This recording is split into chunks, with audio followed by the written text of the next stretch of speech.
이른 아침 거대한 가마솥에서 뽀얗게 우러나는 사골 육수 냄새는 이제 제 삶의 일부가 되었습니다. 이 진하고 구수한 향이 주방을 가득 채우고 갓 지은 밥에 온기와 뒤섞여 홀까지 은은하게 퍼져나가야 비로소 하루가 시작되는 것 같아요. 지난 10년간 단 하루도 거른 적 없는 저만의 성스러운 의식이랍니다. 사람들은 저를 수십 개의 체인을 거느린 명순국밥의 회장 김명순이라고 부르지만 저는 그저 매일 아침 가장 먼저 주방에 나와 육수통의 온도를 확인하는 김명순일 뿐이에요. 제 손으로 직접 간을 보고 오늘 들어온 고기의 질을 눈으로 확인해야 비로소 마음이 놓이는 건 아마 평생을 장사치로 살아온 제 어쩔 수 없는 천성인 모양입니다. 이 평화는 거저 얻어진 것이 아닙니다. 피와 눈물로 그리고 독하게 잘라낸 과거의 인연으로 쌓아 올린 단단한 성벽과도 같았어요. 지난 10년은 제 안에 도사리고 있던 과거의 망령들을 땅속 깊이 묻어버리는 시간이었습니다. 회장님, 오늘도 제일 먼저 나오셨네요. 듬직한 목소리의 주인공은 최철민 부장이었습니다. 제가 맨주먹으로 시장 구석에 4평짜리 가게를 얻어 이 일을 시작했을 때 유일하게 저를 믿고 따라준 사람이었죠. 이제는 제 오른팔이자 이 거대한 왕국을 함께 지탱하는 기둥 같은 존재입니다. 피를 나누진 않았지만 그 어떤 혈육보다도 제게는 든든한 가족이나 다름없는 사람이에요. 최 부장도 일찍 왔네요. 오늘 들어온 고기 상태는 좀 어떤가요? 어제 새로 계약한 그 농장 물건이 맞는지 확인해 봤어요? 물론입니다. 회장님께서 직접 확인해 보시죠. 제가 봐도 근래 들어온 것 중에 최상급입니다. 우리는 나란히 거대한 냉장 창고로 향했습니다. 선홍빛 살코기와 우윳빛 지방이 조화롭게 섞인 양지를 보니 절로 미소가 지어졌어요. 이것이 바로 제 왕국의 힘이자 저를 살게 한 동력이었습니다. 모든 것을 잃었다고 생각했던 그날 죽음의 문턱에서 저를 일으켜 세운 것은 그 누구의 동정이나 도움이 아니었어요. 오직 이 뜨끈한 국밥 한 그릇에 담긴 진심 그리고 다시 일어서겠다는 제 자신의 독한 의지뿐이었답니다. 그 의지 하나로 여기까지 왔습니다. 이제 제 이름으로 된 건물도 여러 채고 통장에는 평생 만져볼 수 없을 거라 생각했던 액수가 찍혀 있었죠. 깐깐하기로 소문난 박 변호사가 제 모든 자산을 관리하며 법적인 방패가 되어주고 우직한 최 부장이 현장을 지휘하며 제 왕국을 빈틈없이 지켜주고 있습니다. 이 정도면 성공한 인생이라 말할 수 있겠지요. 제게 남은 것은 단 하나. 이 견고한 성벽 안에서 다시는 과거의 그 어떤 칼날에도 상처받지 않고 조용히 평화롭게 살아가는 것이었습니다. 그날 그 불청객들이 제 성벽을 무너뜨리려 찾아오기 전까지는 말입니다. 점심시간의 홀은 그야말로 전쟁터 같았습니다. 쉴 새 없이 주문 받습니다. 뚝배기 나갑니다. 길 비켜주세요. 하는 직원들의 활기찬 외침, 손님들의 유쾌한 소음, 달그락거리는 수저 소리가 뒤섞여 살아있는 에너지를 만들어내고 있었죠. 저는 카운터에 서서 전체적인 흐름을 지휘하며 만족스러운 미소를 짓고 있었습니다. 모든 것이 완벽하게 제자리에서 돌아가고 있었거든요. 바로 그때였습니다. 식당의 육중한 유리문이 거칠게 열리고 이 활기찬 분위기와는 전혀 어울리지 않는 한 쌍의 남녀가 들어섰습니다. 누가 봐도 값비싼 브랜드의 옷이었지만 관리가 제대로 되지 않아 구김이 자글자글하고 어딘지 모르게 몸에 맞지 않는 듯한 옷차림. 여자의 손에 들린 명품 가방은 손잡이 가죽이 다 벗겨져 있었고 화려하게 꾸몄을 네일아트는 반쯤 떨어져 나가 흉한 몰골을 하고 있었어요. 남자의 번쩍이는 구두는 먼지가 뽀얗게 쌓여 광을 잃은 지 오래돼 보였습니다. 10년 만에 보는 얼굴이었지만 알아보는 데는 1초도 걸리지 않았습니다. 제 첫째 아들 이기태와 며느리 김지연이었으니까요. 세월은 그들에게서 젊음 대신 초췌함과 탐욕을 선물한 듯 보였습니다. 어머니, 저를 발견한 기태가 목청을 높여 불렀습니다. 그의 목소리에 주변의 모든 시선이 순식간에 그들에게로 쏠렸어요. 최 부장이 저보다 먼저 움직였습니다. 그는 손님들 앞에서는 늘 부드러운 미소를 짓던 사람이라고는 믿기지 않을 만큼 단호하고 차가운 표정으로 그들 앞을 가로막았죠. 여긴 어쩐 일이십니까? 회장님께서는 지금 바쁘십니다. 최 부장의 정중하지만 틈을 보이지 않는 태도에 며느리 김지연의 표독스러운 얼굴이 일그러졌습니다. 비켜요, 아저씨. 우리가 누구 아들, 며느리인 줄 알고 감히 앞을 막아? 누구신데 우리 어머니 옆에서 주인 행세를 하는 거예요? 우리 어머니. 10년 전 제게서 마지막 남은 희망마저 잔인하게 짓밟아버린 그 입에서 나올 소리는 아니었죠. 기태가 그런 며느리의 팔을 잡아 끌며 점잖은 척 나섰습니다. 최 부장, 오랜만이군. 아직도 이 식당에 있었나? 너무 딱딱하게 굴지 말고 길 좀 비켜주게. 어머니 얼굴 뵈러 온 자식들을 막아서는 법이 어디 있나? 아직도 자신이 이 식당의 도련님이라도 되는 줄 아는 모양이었습니다. 저는 들고 있던 계산서를 카운터에 탁 소리나게 내려놓고 그들을 향해 천천히 걸어갔습니다. 소란스럽던 홀 안에 모든 소음이 거짓말처럼 멎었어요. 직원들도 음식을 먹던 손님들도 모두 숨을 죽인 채 저와 불청객들을 번갈아 쳐다보고 있었죠. 저는 그들 앞에 멈춰 섰습니다. 제 그림자가 그들의 초라한 행색 위로 길게 드리워졌습니다. 10년의 세월이 그들을 어떻게 망가뜨렸는지 그들의 얼굴에서 똑똑히 읽을 수 있었어요. 저를 바라보는 기태의 눈은 간절함을 연기하고 있었지만 그 깊은 곳에는 시커먼 욕심이 뱀처럼 도사리고 있었습니다. 며느리 지연의 눈에는 노골적인 기대감과 짜증이 뒤섞여 있었고요. 그들의 현재 모습이 10년 전 병원 복도에서 제게 등을 돌리던 그 뒷모습과 겹쳐 보였습니다. 어머니, 저희가 왔어요. 그동안 얼마나 뵙고 싶었다고요. 지연이 역겨운 교태를 부리며 제 팔을 잡으려 손을 뻗었습니다. 저는 마치 더러운 벌레를 피하듯 몸을 뒤로 물렸어요.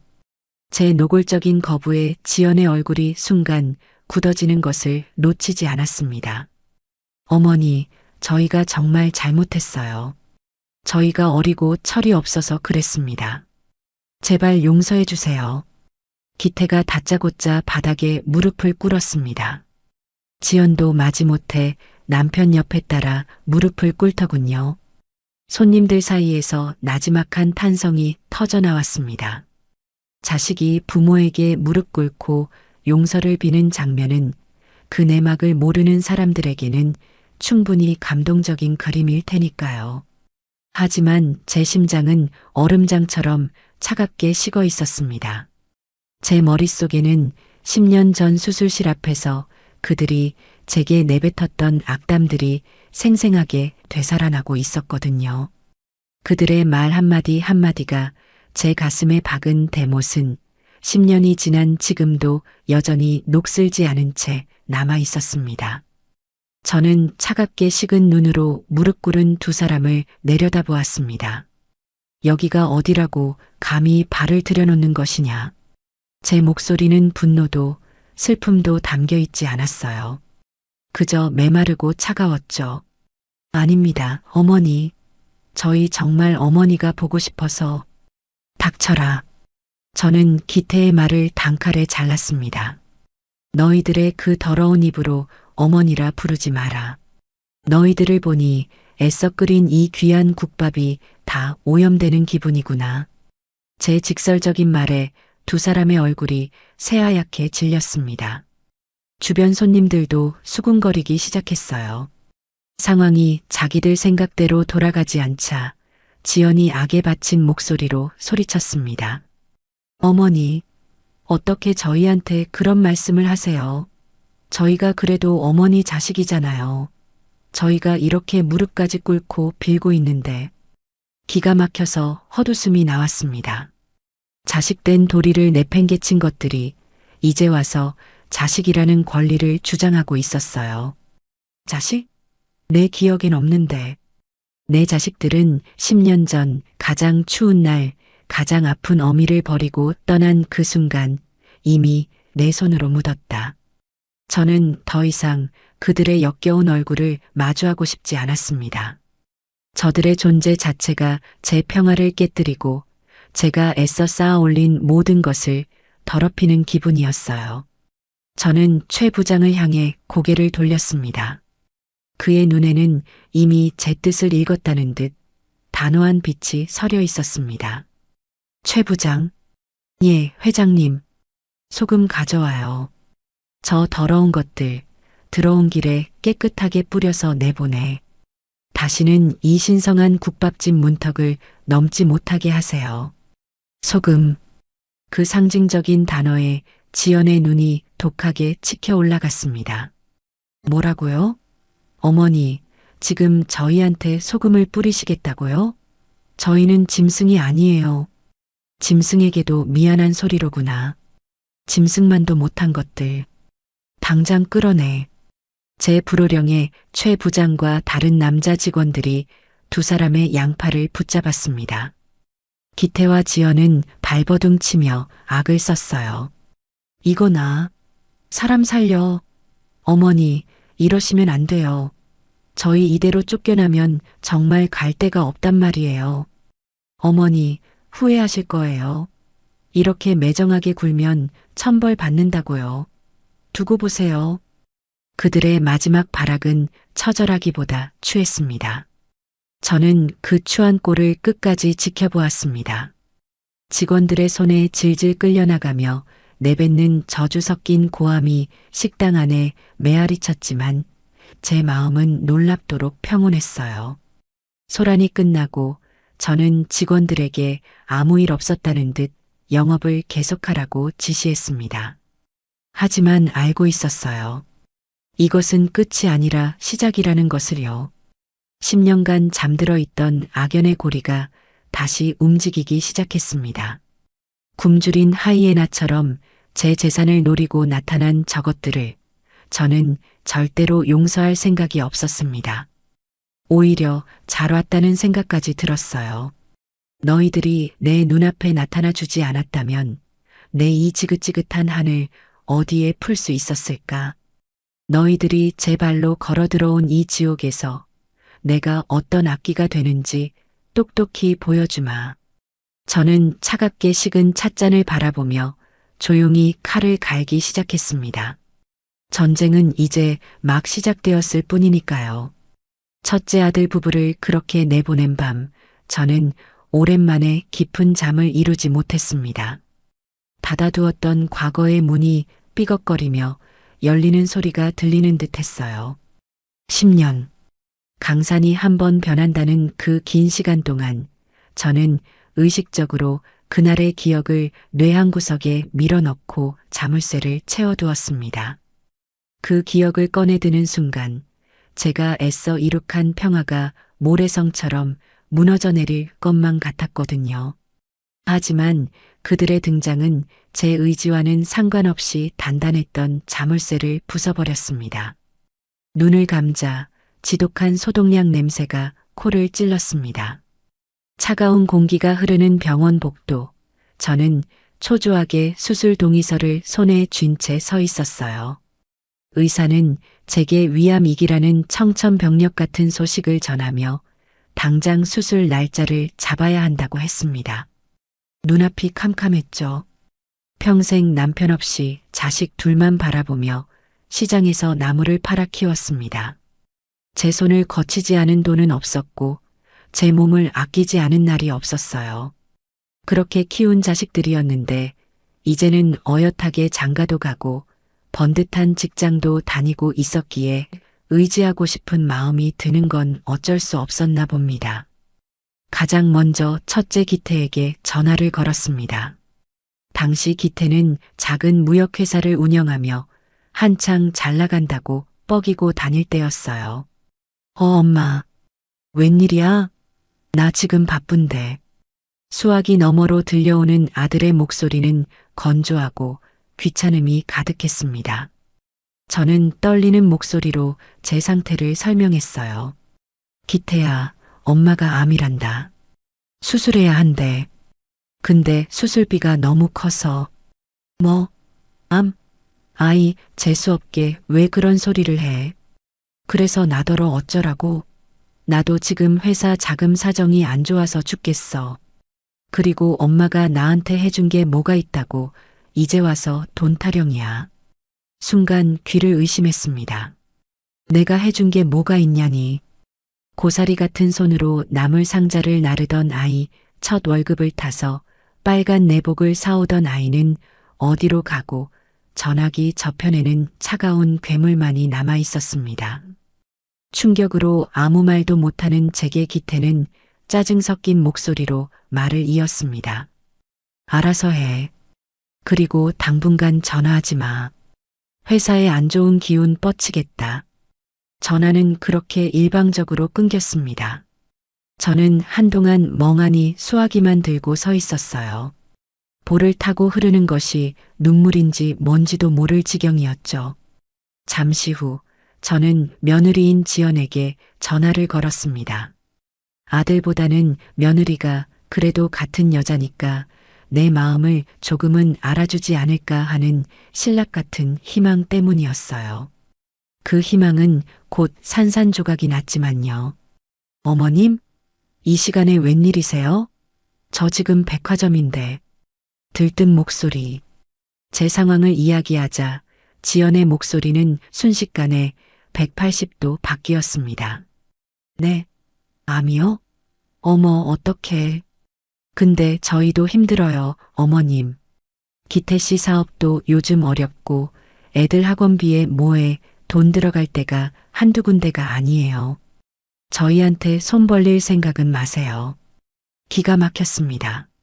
어머님 괜찮으세요? 라는 위로의 말 한마디가 그렇게 어려웠을까요? 지연아, 내가 너희한테 큰 돈을 바라는 게 아니야. 그냥 조금만. 어머님도 참. 그러게 젊었을 때 보험이라도 많이 들어두시지 그러셨어요. 저희더러 어쩌라는 거예요. 솔직히 말해서 저희도 어머님 때문에 골치 아프기 싫어요. 기태 씨한테는 제가 잘 말해둘 테니 너무 걱정 마시고 그냥 운명이다 생각하고 받아들이세요. 그 말을 끝으로 지연은 전화를 끊어버렸습니다. 운명이다 생각하고 받아들이라니. 그건 그냥 조용히 죽으라는 말과 뭐가 다른가요? 마지막 희망을 걸고 둘째 기석에게 전화를 걸었습니다. 번듯한 직장은 없어도 싹싹하고 애교 많은 아들이었으니까요. 엄마, 웬일이야? 기석아. 저는 차마 입이 떨어지지 않았습니다. 하지만 아들의 다음 말이 제 가슴에 가장 큰 대못을 박았습니다. 형한테 이야기 다 들었어. 나한테 전화하지 마. 형도 안 준다는 돈을 내가 어디서 나서 줘? 엄마 때문에 내 인생까지 발목 잡힐 순 없잖아. 나 아직 장가도 못 갔다고. 그냥 조용히 정리하고 가시는 게 우리 모두를 위하는 길이야. 우리 모두를 위하는 길. 그 우리 안에 저는 포함되어 있지 않았습니다. 그 순간 깨달았어요. 아, 나는 저들에게 이미 자식의 도리를 요구할 수 있는 어머니가 아니구나. 나는 그저 귀찮고 거추장스럽고 빨리 사라져 주었으면 하는 늙은 짐일 뿐이구나. 그날 밤 저는 병실에 찾아온 세 사람을 다시 마주했습니다. 저는 혹시나 하는 마음에 마지막으로 애원했어요. 너희들이 그래도 내 자식인데 엄마 가는 길을 이렇게 외롭게 할 거니? 라고요. 그러자 지연이 비웃으며 말했습니다. 어머님, 저희도 사는 게 지옥이에요. 제발 저희 좀 그만 괴롭히세요. 기태는 한술 더 떴죠. 보험금이라도 나오면 우리 빚 갚는데 보탤 수 있을 텐데. 그것도 아니니 뭐. 기석은 아예 고개를 돌리고 창밖만 보고 있었습니다. 그들의 대화를 들으며 저는 제 주머니 속에 있던 작은 녹음기의 버튼을 눌렀습니다. 왜 그랬는지는 모르겠어요. 그냥 이 순간을, 이 목소리들을, 이 배신을 영원히 기록해야 한다는 본능 같은 것이었을지도 모릅니다. 이 서늘한 진실을 잊지 않기 위해서 다시는 인간에게 정을 주고 기대하는 어리석은 짓을 반복하지 않기 위해서 그날 이후로 저는 독하게 마음을 먹었습니다. 병원에는 지인에게 빌린 돈으로 겨우 수술비를 내고 악착같이 회복했어요. 그리고 결심했습니다. 반드시 살아남아서 나를 버린 저들에게 나 없이도 얼마나 잘 사는지 똑똑히 보여주겠다고. 아니, 나 없이 사는 게 얼마나 비참한 일인지 깨닫게 해주겠다고요. 그렇게 시작된 10년이었습니다. 그리고 이제 그 복수를 실행할 때가 온 것이죠. 다음 날 아침 저는 평소보다 더 일찍 식당에 나갔습니다. 밤새 뒤척였지만 정신은 오히려 맑았어요. 목표가 생겼기 때문일까요? 한참 주방을 정리하고 있는데 어제 그 소라는 아무것도 아니었다는 듯 또 다른 불청객이 저를 찾아왔습니다. 형 부부와는 달리 혼자였어요. 구질구질한 점퍼 차림에 며칠은 감지 않은 듯한 떡진 머리. 제 둘째 아들 이기석이었습니다. 놈은 저를 보자마자 엄마 하고 외치며 달려와 제 바짓가랑이를 붙잡고 늘어졌습니다. 엄마, 나 좀 살려줘. 내가 정말 죽게 생겼어. 바닥에 주저앉아 대성통곡을 하는 꼴이 어제 형 부부가 보여준 연기보다 한 수 위였습니다. 하지만 제 눈에는 그저 가증스러울 뿐이었죠. 여긴 또 어쩐 일이냐? 어제 보니 너희들끼리 의가 참 좋던데 오늘은 왜 혼자 왔어? 형한테 버림이라도 받았나? 제 비아냥의 기석이 고개를 들었습니다. 눈물 콧물로 범벅이 된 얼굴이 처참하기 짝이 없었어요. 엄마, 그런 게 아니야. 나 정말 큰일 났어. 아는 형이랑 동업해서 사업을 했는데 그 형이 내 돈을 전부 들고 날랐어. 나 사기당했어, 엄마. 회사 돈까지 끌어다 썼는데 이제는 사채업자들까지 나를 쫓아다녀. 이러다 나 정말 길바닥에서 맞아 죽을지도 몰라. 그럴듯한 이야기였지만 저는 속지 않았습니다. 저놈은 예전부터 허황된 한탕주의에 빠져 살았거든요. 제대로 된 직장 하나 구하지 못하고 늘 주식이나 코인 혹은 정체불명의 사업 투자 같은 것에 기웃거리며 제 속을 썩이던 놈이었습니다. 아마 이번에도 노름이나 유흥으로 돈을 날리고는 그럴듯한 거짓말을 만들어낸 것이겠지요. 그래서 나더러 어쩌라는 거냐? 저는 팔짱을 낀 채 차갑게 물었습니다. 기석은 제 바짓가랑이를 더욱 세게 붙잡으며 애원했어요. 엄마, 돈 좀 빌려줘. 딱 5억만. 아니, 3억이라도 좋아. 엄마 지금 돈 많잖아. 방송에서 봤어. 이 식당도 다 엄마 거고 건물도 여러 채라며. 엄마한테 3억은 껌값도 아니잖아. 제발 나 좀 살려줘, 응? 껌값? 저놈의 입에서 나온 그 단어가 제 이성의 끈을 툭 하고 끊어놓았습니다. 제가 이 돈을 어떻게 벌었는지 저놈은 평생 알지 못할 겁니다. 피를 토하는 심정으로 밤을 새우고 달아 터진 발로 시장을 헤매며 다른 여자들처럼 예쁜 옷 한 번, 화장품 한 번 사보지 못하고 악착같이 모은 돈이에요. 그런데 감히 껌값이라니. 내놈 목숨값이 고작 3억밖에 안 되나 보구나. 제 차가운 목소리에 기석이 울음을 그치고 저를 올려다봤습니다. 뭐? 10년 전에는 내 형이랑 입을 맞춘 듯이 나를 외면하더니 이제 와서 엄마 소리가 나오나? 그때는 내 인생에 내가 발목을 잡을까봐 무섭다며. 이제는 내 돈이 내 인생의 동아줄이라도 될 것 같으냐? 엄마, 그건 그때는 내가 정말 철이 없어서 그랬어. 어렸잖아. 지금은 아니야. 나 정말 반성하고 있어. 그러니까 제발 한 번만. 닥쳐라. 너의 그 더러운 입으로 엄마라고 부르지 마. 역겨우니까. 저는 제 다리에 매달린 녀석의 손을 뿌리쳐 떼어냈습니다. 기석은 바닥에 나뒹굴어졌어요. 바로 그때였습니다. 식당 문이 다시 거칠게 열리며 첫째 기태와 며느리 지연이 들이닥쳤습니다. 아마 어제 쫓겨난 후 제 주변을 계속 맴돌고 있었던 모양이에요. 혼자 식당으로 들어서는 기석을 보고는 불이 나게 쫓아온 것이겠죠. 이기석, 너 혼자 와서 무슨 수작이야? 지연이 뾰족한 목소리로 소리치며 기석에게 달려들었습니다. 기태 역시 분노로 이글거리는 눈으로 동생을 노려보고 있었어요. 너 우리가 얼마나 찾았는지 알아?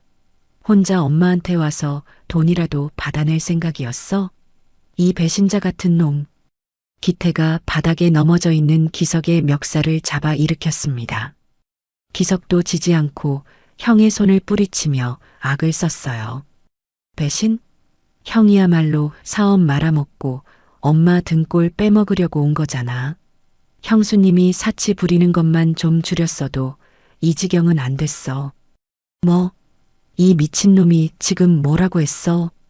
지연이 기석의 뺨을 향해 손을 날렸고 기석은 그 손을 잡아챘습니다. 순식간에 식당은 세 사람이 서로를 물어뜯는 아수라장으로 변했습니다. 너희들 아주 볼만하구나. 저는 팔짱을 낀 채 그 추악한 광경을 지켜보며 나지막이 말했습니다. 제 목소리에 세 사람은 잠시 동작을 멈추고 저를 돌아봤어요. 어머니 앞에서 이게 무슨 짓들이냐? 남들이 보면 어쩌려고. 엄마, 이 자식이 먼저, 형이 먼저 나를. 서로에게 손가락질하며 억울함을 호소하는 꼴이 마치 어린아이들의 싸움 같아 실소가 터져 나왔습니다. 됐고 모두 다 꺼져라. 너희들끼리 싸우든 서로의 머리채를 잡든 내 눈앞에서 사라져. 다시 한번 내 식당에서 소란 피우면 그때는 경찰을 부를 테니 그런 줄 알아. 저는 손짓으로 출입문을 가리켰습니다. 세 사람은 분이 풀리지 않는 얼굴로 서로를 쏘아보면서도 제 단호한 기세에 눌려 더 이상 아무 말도 하지 못했어요. 결국 그들은 씩씩거리며 밖으로 나갔습니다. 문 밖에서도 그들의 고함 소리가 희미하게 들려오는 듯 했습니다. 저는 텅 빈 홀을 둘러보았습니다. 아침의 평화는 온데간데 없이 사라지고 역겨운 욕망의 찌꺼기만이 남아 있었어요. 하지만 이상하게도 마음은 차분했습니다. 저들이 서로를 물어뜯는 모습을 보니 제 복수의 방향이 더욱 선명해지는 기분이었거든요.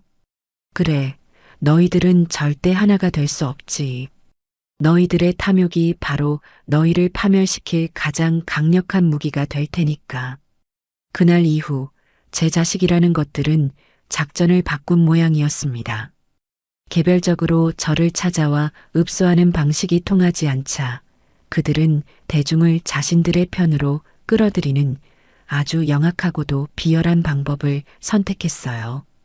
바로 식당 앞에서 동정심 유발쇼를 벌이기 시작한 겁니다. 다음 날 점심시간 한창 손님들이 몰려드는 시간에 맞춰 세 사람은 약속이나 한 듯이 식당 앞 인도에 나란히 무릎을 꿇었습니다. 가장 앞장선 것은 역시나 뻔뻔함으로 둘째가라면 서러울 며느리 지연이었어요.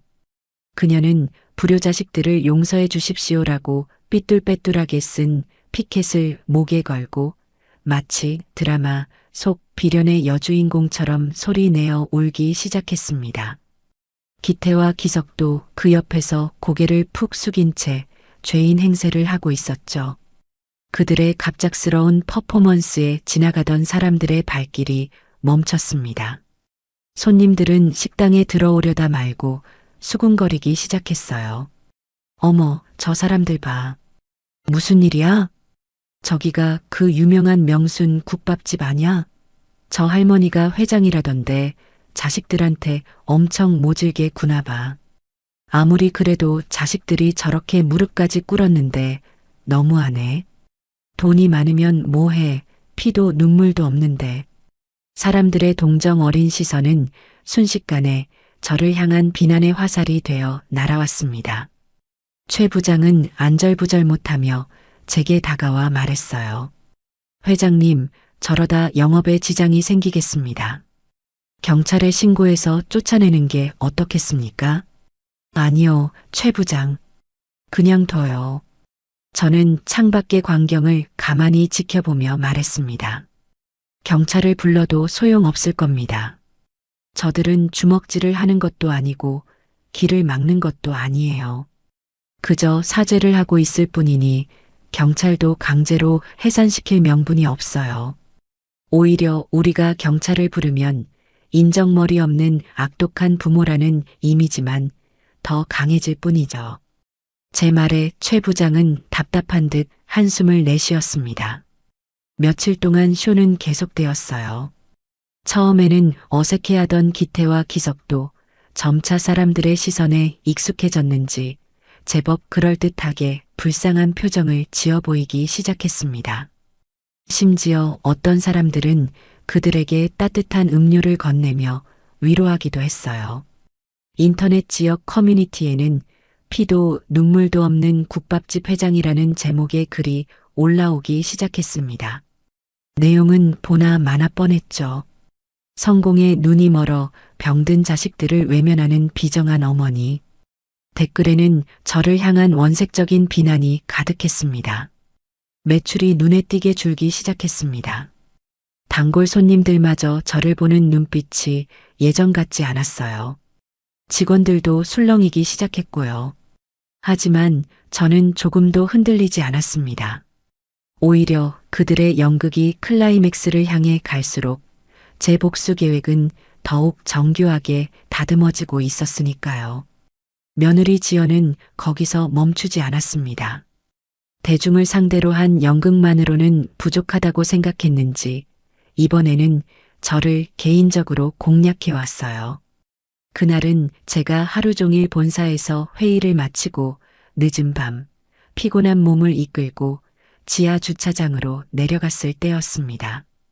어두운 기둥 뒤에서 갑자기 익숙한 그림자가 튀어나와 제 앞을 막아섰습니다. 지연이었어요. 어머니. 저는 놀라지도 않고 차갑게 그녀를 쏘아봤습니다. 여기까지는 어쩐 일이냐? 스토킹이 취미인가 보구나. 어머니, 제발 제 얘기 좀 들어주세요. 딱 5분만요. 그녀는 제 앞에 또다시 무릎을 꿇었습니다. 그러고는 품에서 꼬깃꼬깃한 사진 몇 장을 꺼내 제 앞에 들이밀었어요. 제 손주, 그러니까 기태와 지연의 아이들 사진이었습니다. 저는 얼굴도 본 적 없는 아이들이었죠. 어머니, 애들이 할머니를 얼마나 보고 싶어 하는지 아세요? 밤마다 할머니는 어디 있냐고, 왜 우리는 할머니가 없냐고 울어요. 저희는 괜찮아요. 저희가 지은 죄가 있으니 어떤 벌이든 받겠습니다. 하지만 애들은 무슨 죄예요? 제발 애들을 봐서라도 저희를 용서해 주시면 안 될까요? 눈물을 뚝뚝 흘리며 애원하는 그녀의 모습은 사정을 모르는 사람이 봤다면 분명 마음이 흔들렸을 겁니다. 하지만 저는 그녀의 눈동자 깊숙한 곳에서 흔들리는 탐욕을 읽을 수 있었어요. 아이들은 그저 이 상황을 타개하기 위한 도구일 뿐이었죠. 저는 아이들 사진을 가만히 들여다봤습니다. 저를 하나도 닮지 않은, 하지만 어딘가 기태의 어린 시절을 떠올리게 하는 얼굴들이었어요. 제가 그토록 보고 싶어 했던 손주들이었습니다. 하지만 저 여자는 단 한 번도 제가 건강했을 때조차 아이들을 제게 보여준 적이 없었습니다. 혹시라도 제가 촌스러운 옷이라도 사줄까? 아이들 교육에 감나라, 배나라 할까봐 그토록 저를 경계했었죠. 저는 천천히 입을 열었습니다. 그래, 내 손주들이 나를 그렇게 보고 싶어 한단 말이지. 네, 어머니. 정말이에요. 지연의 얼굴에 희망의 빛이 스쳤습니다. 저는 그 희망을 가차없이 짓밟아주기로 마음먹었죠. 그럼 큰 아이 이름이 뭐지? 지금 몇 살이고 생일은 언제더냐? 네. 지연의 얼굴이 순간 멍해졌습니다. 당황한 기색이 역력했어요. 왜 대답을 못해? 자기 자식 이름도 나이도 잊어버렸나?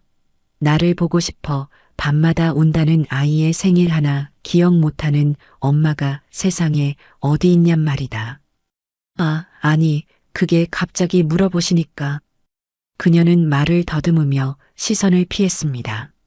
저는 한 걸음 더 다가서며 그녀를 몰아붙였습니다. 그 사진, 오늘 아침에 급하게 사진관 가서 뽑아온 모양이구나. 너희 부부가 내게 버림받고 길거리에 나앉게 되면 저 아이들은 어떻게 되는 거냐? 혹시 보육원에라도 보낼 생각이냐? 너희 부부라면 그러고도 남을 것 같은데. 어머니, 말씀이 너무 심하시잖아요. 전곡을 찔렸는지 그녀는 눈물을 뚝 그치고 제게 악을 썼습니다.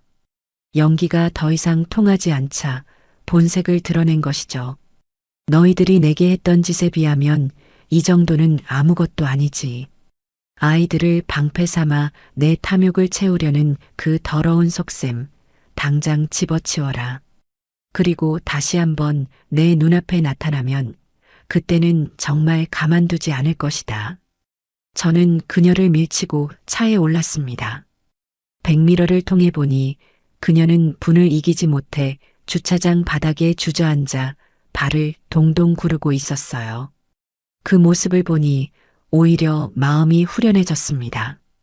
다음 날 저는 박 변호사를 제 사무실로 불렀습니다. 그는 이미 인터넷에 퍼진 기사들과 식당 앞 상황을 모두 파악하고 있었어요. 회장님, 생각보다 여론이 좋지 않습니다. 이대로 두면 기업 이미지에 큰 타격을 입을 수도 있습니다. 그의 얼굴에는 우려가 가득했습니다.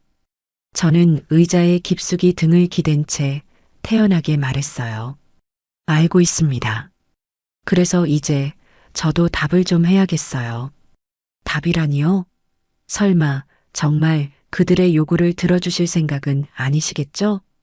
박 변호사가 놀란 눈으로 저를 바라봤습니다. 저는 빙그레 웃으며 고개를 저었죠. 그럴 리가요. 저는 저들에게 돈 한 푼 줄 생각이 없습니다. 다만 저들이 원하는 것을 주는 척할 생각입니다. 희망이라는 이름에 아주 달콤한 독약을 말이죠. 제 말에 박 변호사는 잠시 생각에 잠기더니 이내 제 의도를 파악한 듯 눈을 빛냈습니다. 그렇군요. 적을 가장 확실하게 무너뜨리는 방법은 적의 품으로 끌어들이는 것이니까요. 구체적인 계획이 있으십니까? 네. 저는 저들에게 기회를 줄 겁니다. 저는 박 변호사에게 제 계획을 상세하게 설명하기 시작했습니다. 저들의 연극에 제가 못 이기는 척 넘어가 주는 겁니다. 그리고 그들에게 제 재산을 받을 자격이 있는지 시험을 하겠다고 제안하는 거죠. 물론 그 시험은 그들이 상상하는 것과는 전혀 다른 아주 혹독하고 굴욕적인 과정이 될 겁니다. 첫째 부부에게는 식당의 가장 밑바닥 일부터 시킬 겁니다. 주방 설거지, 홀 청소, 화장실 청소까지 자신들이 그토록 무시했던 일들을 직접 하게 만드는 거죠. 둘째에게는 자금 관리 능력을 시험한다는 명목으로 아주 적은 예산을 주고 주차 관리나 식자재 배달 같은 허드렛 일을 맡길 겁니다. 매일 일지를 쓰게 하고 돈 한 푼이라도 어긋나면 불호령을 내릴 거고요. 박 변호사는 제 이야기를 들으며 감탄한 듯 고개를 끄덕였습니다. 아주 좋은 방법입니다. 그들의 자존심을 철저하게 짓밟고 서로를 시기하고 미워하게 만들 수 있겠군요. 그 과정에서 그들이 저지를 불법적인 행위나 계약 위반 사항들을 철저하게 증거로 남겨야 합니다. 마지막에 그들의 숨통을 끊을 비수가 될 테니까요. 바로 그겁니다. 그러니 박 변호사께서 법적으로 완벽한 함정을 만들어 주세요. 그들이 제 발로 걸어 들어올 수밖에 없는, 하지만 한번 들어오면 절대 빠져나갈 수 없는 그런 덫을요. 우리는 그날 오후 내내 머리를 맞대고 계획을 다듬었습니다. 온갖 종류의 독소 조항이 담긴 근로계약서, 업무 지시서, 각서 등을 준비했어요. 모든 것은 그들의 탐욕을 자극하면서도 법적인 책임은 온전히 그들이 지도록 설계되었습니다. 모든 준비를 마치자 박 변호사가 흐뭇한 미소를 지으며 말했습니다. 회장님, 이제 완벽한 무대가 준비되었습니다. 저 배우들을 무대 위로 부를 일만 남았군요. 저 역시 만족스러운 미소를 지었습니다. 그래, 이제 지긋지긋한 길거리 연극은 끝낼 때가 되었다. 너희들을 위해 내가 특별히 준비한 이 화려한 무대 위로 올라오너라. 그 무대의 끝이 지옥으로 향하는 길이라는 것도 모른 채 마음껏 춤추고 노래하게 해주마. 저는 창밖에서 여전히 무릎을 꿇고 있는 세 사람의 그림자를 내려다보며 조용히 의존했습니다. 게임은 이제부터 시작이니까. 며칠 후 저는 박 변호사를 대동하고 식당 앞에 나타났습니다. 여전히 꾀죄죄한 모습으로 무릎을 꿇고 있던 세 사람은 저와 변호사의 등장에 깜짝 놀라며 자리에서 벌떡 일어났어요. 그들의 눈에는 의심과 기대가 뒤섞여 있었습니다. 저는 일부러 지치고 괴로운 표정을 지어 보였습니다. 제 평생의 연기력을 총동원하는 순간이었죠. 일어나거라. 너희들의 뜻이 정 그렇다면 어미인 내가 져야지 별 수 있겠느냐. 제 나지막한 말에 세 사람의 얼굴이 환하게 밝아지는 것을 저는 똑똑히 보았습니다. 특히 며느리 지연은 거의 울음을 터뜨릴 것처럼 감격한 표정이었어요. 어머니, 정말이에요? 저희를 용서해 주시는 거예요? 용서라기보다는 기회를 주려는 것이다.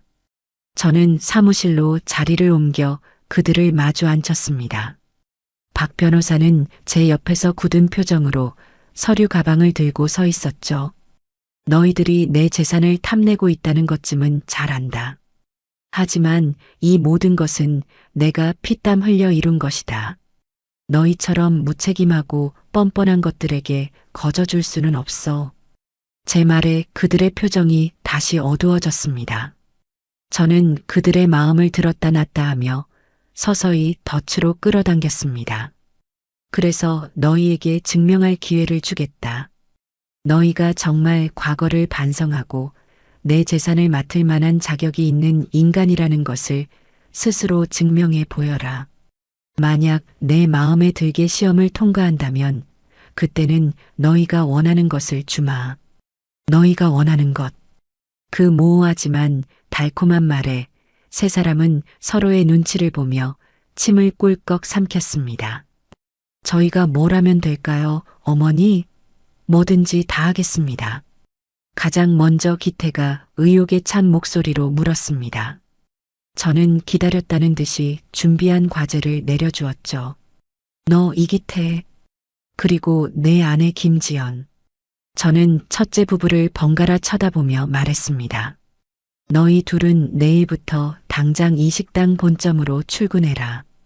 이기태, 너는 주방에 가장 막내로 들어가서 설거지와 주방 청소부터 다시 배워. 김지연, 너는 홀에서 서빙과 청소를 담당한다. 매일 최 부장에게 업무 평가를 받고 내게 직접 보고해야 할 것이다. 제 말이 떨어지자마자 두 사람의 얼굴이 썩어 들어갔습니다. 특히 며느리 지연은 믿을 수 없다는 듯 되물었어요. 네, 어머님, 제가요? 제가 어떻게 그런 허드렛 일을. 하기 싫으냐? 하기 싫으면 지금 당장 나가거라. 나는 붙잡지 않는다. 제 단호한 말에 지연은 입을 꾹 다물었습니다. 기태는 자존심이 상해 얼굴이 붉어졌지만 여기서 포기할 수는 없었기에 억지로 고개를 끄덕였죠. 그깟 허드렛 일 몇 달만 참으면 수백억 자산이 굴러들어온다고 생각했을 겁니다. 저는 시선을 돌려 둘째 기석을 보았습니다.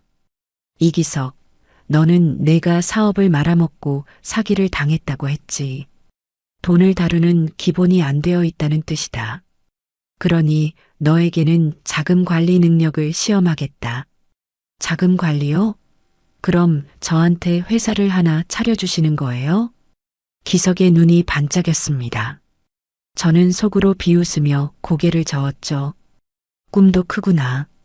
너에게는 이 식당의 주차 관리와 소모품 구매, 그리고 잔심부름을 맡기겠다. 일일 예산은 3만 원. 그 안에서 모든 것을 해결하고 돈 한 푼이라도 어긋나지 않게 매일 장부를 작성해서 내게 검사받아야 한다.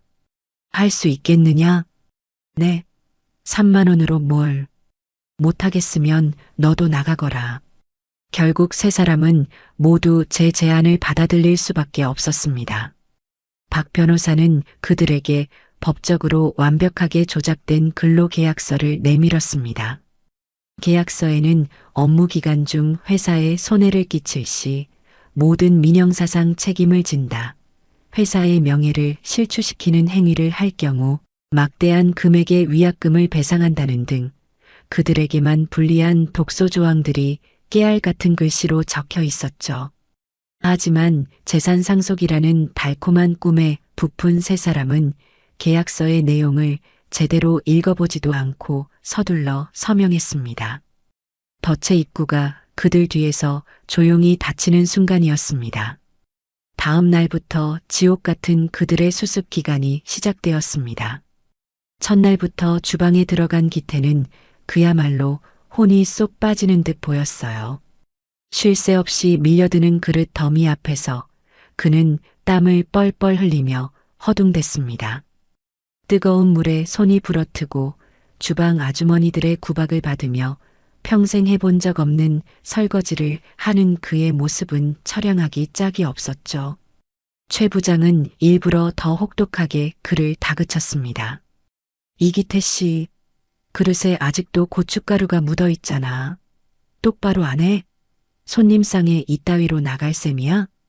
과거에는 자신의 부하 직원만도 못하게 여겼던 최 부장에게 공개적으로 망신을 당하자 기태의 얼굴은 시뻘게 달아올랐습니다. 며느리 지연의 상황도 다르지 않았어요. 곱게 관리받던 손톱은 고무장갑 속에서 엉망이 되었고 무거운 음식물 쓰레기통을 나르다 허리를 삐끗하기도 했습니다. 손님들의 무례한 요구에 일일이 응대하는 것은 그녀의 자존심이 도저히 허락하지 않는 일이었죠. 아줌마, 여기 물 좀 더 줘요. 한 손님의 말에 지연의 얼굴이 굳어졌습니다. 아줌마, 지금 저보고 아줌마라고 하셨어요? 그럼 아가씨인가? 빨리 물이나 가져와요. 결국 그녀는 분을 이기지 못하고 손님과 말다툼을 벌였고 저는 CCTV로 그 모든 광경을 지켜보다가 홀로 나갔습니다. 저는 모든 사람이 보는 앞에서 지연의 뺨을 가볍게 쳤어요. 너가 지금 무슨 짓을 하고 있는 거냐? 손님은 왕이라고 내가 가르치지 않았더냐? 당장 가서 사과드리지 못해. 지연은 충격과 분노로 온몸을 부들부들 떨면서도 결국 손님에게 고개를 숙여야 했습니다. 그녀의 눈에서는 도끼 서린 눈물이 뚝뚝 떨어졌죠. 둘째 기석의 꼴은 더 가관이었습니다. 주차 관리는커녕 좁은 주차장에서 접촉사고를 유발하기 일쑤였고 손님들과 주차비 문제로 멱살잡이를 하기 직전까지 가기도 했습니다. 제가 준 하루 예산 3만 원으로는 어림도 없다며 매일같이 불평을 늘어놓았죠. 엄마, 아니 회장님, 3만 원으로는 휴지 한 롤 사기도 힘들어요. 예산을 좀 더 늘려주세요. 내 무능력을 탓해라. 다른 직원들은 다 그 돈으로 해결하고도 남는다. 정 부족하면 내 돈으로 메꾸든가. 저는 냉정하게 그의 요구를 잘랐습니다. 며칠 뒤 기석은 기어코 사고를 쳤습니다. 소모품 구매 비용을 부풀려 장부를 조작하고 남은 돈 몇천 원을 슬쩍 하려다 제게 발각된 겁니다. 저는 모든 직원을 회의실로 불러 모았습니다. 그리고 기석이 조작한 장부를 모두의 눈앞에 던져 보였죠. 이기석, 내가 너에게 자금 관리를 맡긴 것은 내 정직함을 시험하기 위함이었다. 그런데 고작 이 몇천 원에 내 양심을 팔아먹어? 이런 놈에게 내가 어떻게 수백억 재산을 맡길 수 있겠느냐. 모든 직원이 보는 앞에서 공개적으로 망신을 당한 기석은 고개를 들지 못했습니다. 그의 얼굴은 자존심보다 수치심으로 벌겋게 달아올라 있었어요. 그렇게 하루하루 세 사람은 제가 설계한 지옥 속에서 허우적거렸습니다. 육체적인 고통보다 더 견디기 힘든 것은 아마 정신적인 굴욕감이었을 겁니다. 과거에 자신들이 무시하고 하대했던 사람들 밑에서 명령을 받고 손가락질 당하는 현실. 그리고 그런 자신들의 모습을 CCTV를 통해 감시하고 있을 저를 생각하면 아마 피가 거꾸로 솟는 기분이었을 거예요.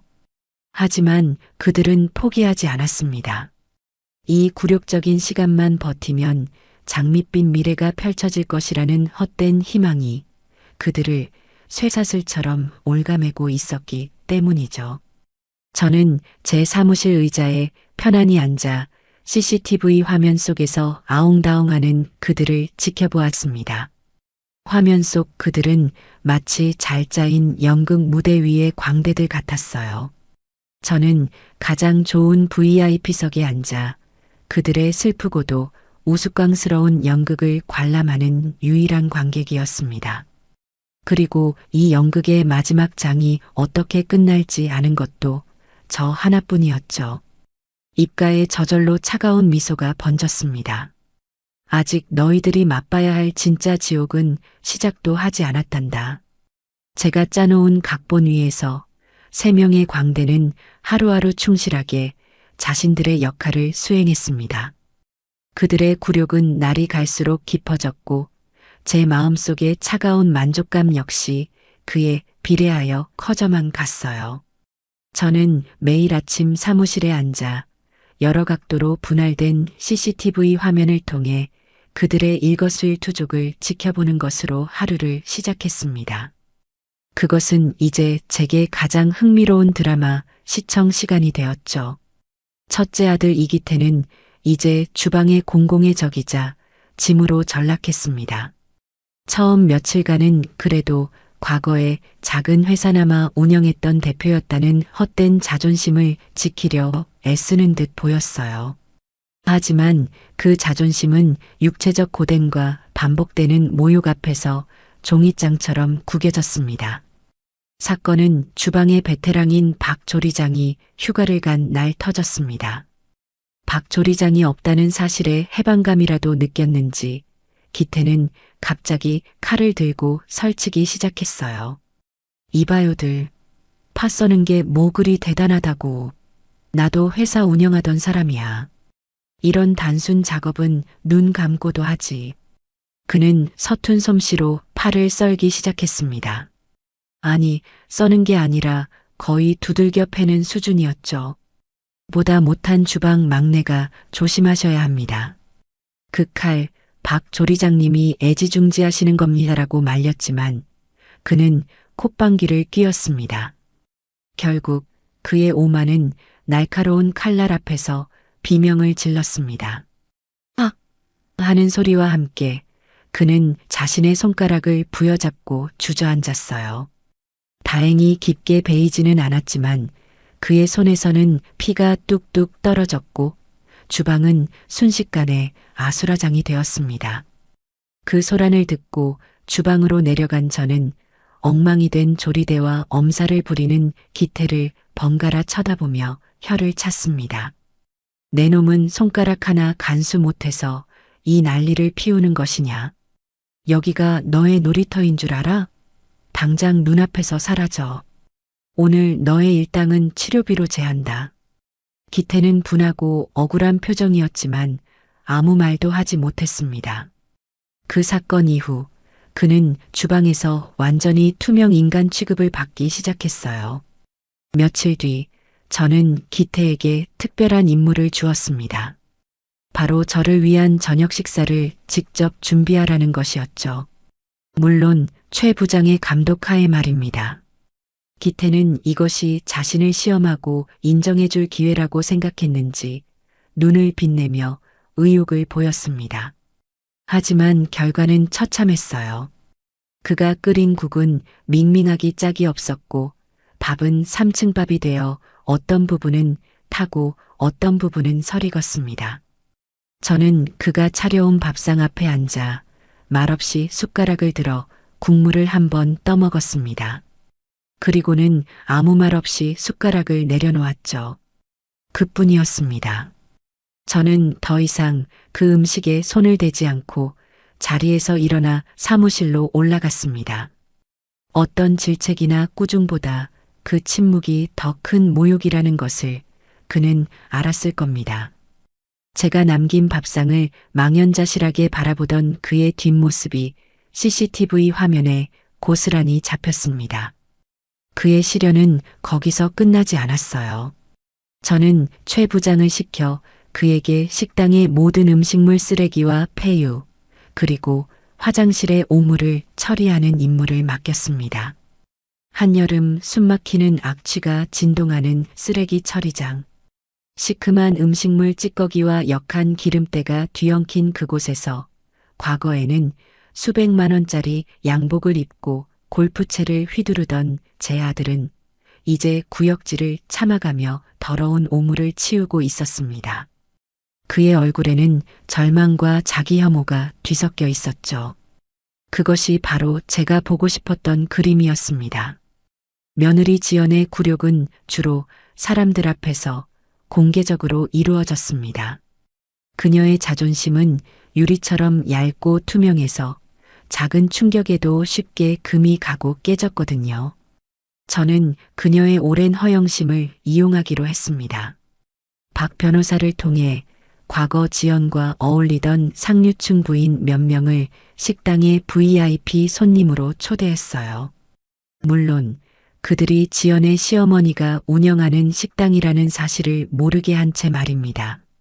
아니나 다를까 자신의 과거 지인들을 홀에서 마주친 지연의 얼굴은 하얗게 질렸습니다.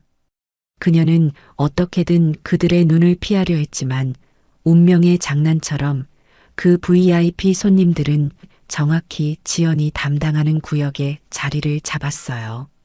어머, 저기 일하는 아줌마. 우리랑 아는 사람 닮지 않았어? 설마 이기태 씨 부인? 말도 안 돼. 그 사람이 이런 데서 일할 리가 없잖아. 그들의 수군거림을 들으며 지연은 거의 울기 직전의 표정으로 주문을 받았습니다. 그리고 결국 사건이 터지고야 말았죠. 뜨거운 뚝배기를 나르던 그녀가 당황하고 수치스러운 마음에 발을 헛디뎌 손님 중 한 명의 값비싼 실크 블라우스 위로 국물을 쏟아버린 겁니다. 야, 이게 무슨 짓이야? 뜨거워. 손님의 비명과 함께 홀은 순식간에 아수라장이 되었습니다. 지연은 어쩔 줄 몰라 하며 죄송합니다. 죄송합니다만 반복했고 그녀를 알아본 다른 지인들은 경악과 조롱이 섞인 눈빛으로 그녀를 쳐다봤습니다. 저는 기다렸다는 듯이 홀로 나가 정중하게 손님들에게 사과하고 모든 세탁비와 보상금을 지불하겠다고 약속했어요. 그리고 지연을 돌아보며 나지막이 말했죠. 오늘 보상금은 너의 미래에 지급될 유산에서 미리 제하도록 하겠다. 내 식당의 명예에 먹칠을 한 값이니 그리 알 거라. 그녀는 이제 대놓고 저를 증오의 눈빛으로 쏘아봤습니다. 하지만 그녀가 할 수 있는 것은 아무것도 없었죠. 그녀는 결국 무릎을 꿇고 손님의 옷에 묻은 국물을 직접 닦아내야 했습니다. 그날 이후 그녀는 식당 직원들 사이에서 완벽한 조롱거리로 전락했습니다. 심지어 그녀는 제가 지급한 촌스러운 디자인의 직원 유니폼을 입기 거부하며 버티기도 했어요. 어머니, 제가 어떻게 이런 누더기 같은 옷을 입고 일을 해요? 차라리 죽는 게 낫겠어요. 그녀의 반항에 저는 차갑게 답했습니다. 그럼 죽든가, 아니면 당장 그 옷을 입고 나오든가. 선택은 너의 몫이다. 결국 그녀는 울면서 그 유니폼을 입고 나왔습니다. 쉬는 시간에 화장실에 숨어 자신의 처지를 비관하며 서럽게 우는 그녀의 모습을 저는 CCTV로 빠짐없이 지켜보았습니다. 둘째 기석의 무능함과 탐욕은 제 예상을 한치도 벗어나지 않았습니다. 그는 주차장에서의 잦은 시비와 불평 외에도 제 돈을 빼돌리려는 시도를 멈추지 않았어요. 장부 조작 사건으로 한 번 호되게 당했음에도 그의 어리석은 욕심은 끝이 없었습니다. 그는 이번에 좀 더 대담한 방법을 시도했어요. 제가 특별히 주문한 고가의 약재를 사오는 심부름을 맡게 된 것입니다. 그는 거래 명세서의 가격을 부풀리는 뻔한 수법을 또다시 사용했습니다. 30만 원짜리 약재를 50만 원에 사온 것처럼 꾸민 것이죠. 그는 이번에야말로 제가 속아 넘어갈 것이라고 확신했을 겁니다. 하지만 저는 이미 그가 약재상으로 출발하기 전에 그곳 사장과 통화를 마친 상태였습니다. 다음 날 아침 조회 시간, 저는 모든 직원이 모인 자리에서 기석을 앞으로 불러냈습니다. 이기석, 어제 사온 약재값으로 50만 원을 청구했던데 이게 사실이냐? 네, 회장님. 워낙 귀한 약재라 값이 좀 비쌌습니다. 그는 뻔뻔하게 거짓말을 했습니다. 저는 피식 웃으며 제 손에 들고 있던 진짜 거래 명세서와 그가 제출한 가짜 영수증을 나란히 들어보였습니다. 그런데 약재상 사장님은 나에게 30만 원에 주셨다고 하던데 이 나머지 20만 원은 어디로 사라진 것일까? 혹시 너의 주머니 속으로 순간이동이라도 한 것인가? 제 말에 직원들 사이에서 웃음이 터져 나왔습니다. 기석의 얼굴은 하얗게 질리다 못해 시퍼렇게 변했어요. 그는 변명조차 하지 못하고 고개를 푹 숙였습니다. 너는 고작 20만 원에 내가 너에게 주려 했던 마지막 기회를 스스로 걷어차 버렸다. 이 도둑놈 같은 놈아. 저는 그가 제출한 가짜 영수증을 갈기갈기 찢어 그의 얼굴에 뿌렸습니다. 그는 그 자리에서 얼어붙은 듯 미동도 하지 못했죠. 그렇게 세 사람은 각자의 방식으로 가장 아프고 굴욕적인 방식으로 무너져 내리고 있었습니다. 그들의 자존심은 산산조각 났고 육체는 고된 노동에 지쳐갔어요. 하지만 그들의 눈 속에 담긴 탐욕의 불꽃만은 꺼지지 않았습니다. 오히려 그 굴욕을 견디게 하는 유일한 연료가 되어 더욱 활활 타오르고 있었죠. 저는 그 불꽃이 스스로를 집어삼킬 때까지 그저 조용히 지켜볼 뿐이었습니다. 이 지옥은 아직 서막에 불과했으니까요. 굴욕적인 나날이 계속되자 예상했던 대로 세 사람의 관계에는 깊은 균열이 생기기 시작했습니다. 처음에는 저라는 공동의 적을 향해 있던 그들의 불만이 이제는 생존을 위해 서로의 등을 향한 비수가 되어 날아가기 시작했어요. 저는 그들의 분열을 더욱 가속화시키기 위해 아주 효과적인 미끼를 하나 던졌습니다. 월말 조회 시간에 저는 모든 직원 앞에서 특별 발표를 했습니다. 이번 달부터 가장 뛰어난 업무 성과를 보인 이달의 우수 직원을 한 명 선정하여 특별 상여금 500만 원을 지급하도록 하겠다. 상여금 500만 원. 그 액수를 듣는 순간 기태와 지연 그리고 기석의 눈이 동시에 번뜩이는 것을 저는 놓치지 않았습니다. 그들에게 500만 원은 단순한 돈이 아니었어요. 그것은 저의 인정을 받는다는 상징이자 유산 상속 경쟁에서 한 발 앞서 나갈 수 있다는 증표와도 같았습니다. 그날 이후 그들 사이의 위태로운 동맹은 완벽하게 깨졌습니다. 그들은 이제 동지가 아닌 서로를 밟고 일어서야 할 경쟁자가 된 것이죠. 가장 먼저 움직인 것은 역시나 영악한 며느리 지연이었습니다. 그녀는 자신의 남편인 기태를 가장 먼저 희생양으로 삼았어요. 그녀는 이제 홀 청소를 누구보다 열심히 하는 척했고 손님들에게는 과하다 싶을 정도로 허리를 굽혔습니다. 하지만 그 모든 것은 저에게 보여주기 위한 연기였고 뒤에서는 남편의 발목을 잡기 위한 공작을 펼치기 시작했습니다. 어느 날 새벽 저는 CCTV를 통해 기이한 광경을 목격했습니다. 지연이 몰래 주방으로 들어가 기태가 다음날 아침에 사용할 육수 재료를 보관해 둔 대형 냉장고의 전원 코드를 뽑아버리는 것이었어요. 그리고는 아무 일 없었다는 듯이 다시 홀로 나와 청소를 시작했죠. 다음날 아침 주방은 발칵 뒤집혔습니다. 밤새 전원이 꺼진 냉장고 안에 모든 재료가 상해버렸기 때문입니다. 수백만 원어치의 재료가 못 쓰게 되었고 아침 영업에 막대한 차질이 생겼어요. 모든 책임은 당연히 전날 마지막까지 주방을 정리했던 기태에게로 돌아갔습니다. 이기태 씨, 도대체 정신을 어디다 두고 다니는 거야? 이것 때문에 오늘 장사 다 망치게 생겼잖아. 최 부장의 불호령과 동료들의 따가운 시선 속에서 기태는 저는 분명히 확인했습니다라고 항변했지만 아무도 그의 말을 믿어주지 않았습니다. 그는 그저 무능하고 책임감 없는 낙하산일 뿐이었으니까요. 그날 오후 지연은 제 사무실 문을 조심스럽게 두드리고 들어왔습니다. 그리고는 눈물을 글썽이며 제가 이미 다 알고 있는 사실을 고자질하기 시작했어요. 어머니 드릴 말씀이 있어요. 사실 어제 새벽에 보니 서방님이 주방에서 몰래 휴대폰만 보고 계시더라고요. 제가 몇 번이나 확인하라고 했는데도 건성으로 듣고요. 저러다 사고 칠 줄 알았어요. 어머니, 저는 정말 열심히 하고 싶은데 서방님이 저렇게 제 발목을 잡으니 너무 속상해요. 자신의 남편을 팔아넘기면서도 그녀의 얼굴에는 죄책감 하나 없었습니다. 오히려 자신이야말로 이 집안의 유일한 희망이라는 듯 비장한 표정까지 짓고 있었죠. 저는 못 이기는 척 그녀의 어깨를 두드리며 위로했습니다. 그래, 내 마음고생이 심하겠구나. 알겠다.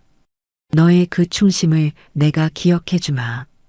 기태 역시 바보는 아니었습니다.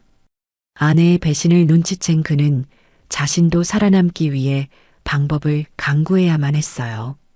그의 타겟은 만만한 동생, 기석이었습니다. 그는 며칠 동안 기석의 뒤를 밟기 시작했습니다. 그리고 마침내 기석의 비리를 포착하는데 성공했죠. 기석은 식당에 소모품을 사러 나간다는 핑계로 창고에서 휴지나 세제 같은 물품들을 몰래 빼돌려 근처의 작은 슈퍼에 헐값으로 팔아넘기고 있었습니다. 그렇게 푼돈을 챙겨 자신의 용돈으로 사용하고 있었던 겁니다. 기태는 그 모든 과정을 자신의 휴대폰으로 몰래 촬영했어요. 그리고는 의기양양하게 그 영상을 들고 저를 찾아왔습니다. 어머니, 이것 좀 보십시오. 기석이가 우리 식당 물건을 빼돌리고 있습니다. 저런 도둑놈 같은 놈에게 어떻게 어머니의 재산을 맡길 수 있겠습니까? 제가 바로 잡아야 한다고 생각했습니다. 그는 자신이 마치 정의의 사도라도 된 것처럼 떠들어댔습니다. 동생을 팔아넘겨서라도 자신의 위치를 확보하려는 그 모습이 참으로 가증스러웠어요. 궁지에 몰린 기석은 이제 다른 전략을 들고 나왔습니다. 형과 형수처럼 서로를 공격하는 대신 제게 감성적으로 접근하는 방식을 택한 겁니다. 그는 그날 밤 제가 퇴근하기를 주차장에서 기다리고 있었습니다. 그리고는 제 차 앞에 주저앉아 이번에는 분노가 아닌 서러움의 눈물을 쏟아냈어요. 엄마, 나 너무 힘들어. 형이랑 형수는 매일 나를 못 잡아먹어서 안달이야. 내가 뭘 하든 사사건건 시비를 걸고 엄마한테 거짓말을 해서 나를 나쁜 놈으로 만들고 있어. 나는 정말 엄마한테 잘 보이고 싶은데 왜 다들 나만 미워하는 거야? 나 그냥 여기서 다 포기하고 죽어버릴까? 자신을 형과 형수의 계략에 빠진 순진한 피해자로 둔갑시키는 그의 연기는 어설프기 짝이 없었지만 한편으로는 처절했습니다. 살아남기 위한 마지막 발악이었으니까요. 저는 세 사람이 벌이는 이 추악한 진흙탕 싸움을 가장 높은 곳에서 즐겁게 관람했습니다. 그들은 각자 저를 찾아와 서로를 헐뜯고 자신의 결백과 충성심을 주장했어요. 저는 그때마다 각기 다른 반응을 보여주었습니다. 지연에게는 그래, 역시 여자 마음은 여자가 알아주는구나. 너만 믿겠다라며 은밀한 신뢰를 보여주었고, 기태에게는 장남답게 집안의 기강을 바로잡으려는 모습이 갸륵하다며 그의 자존심을 세워주었습니다. 그리고 기석에게는 너의 그 여린 마음을 내가 왜 모르겠느냐. 너무 상심하지 말거라라며 동정심을 베푸는 척했죠. 그리고 월말 저는 약속대로 이달의 우수 직원을 발표했습니다. 이번 달 우수 직원은 김지연 씨입니다. 제가 지연의 이름을 호명하는 순간 기태와 기석의 얼굴은 분노와 배신감으로 일그러졌습니다. 지연은 의기양양한 미소를 지으며 제게 다가와 500만 원이 든 봉투를 받아들었죠.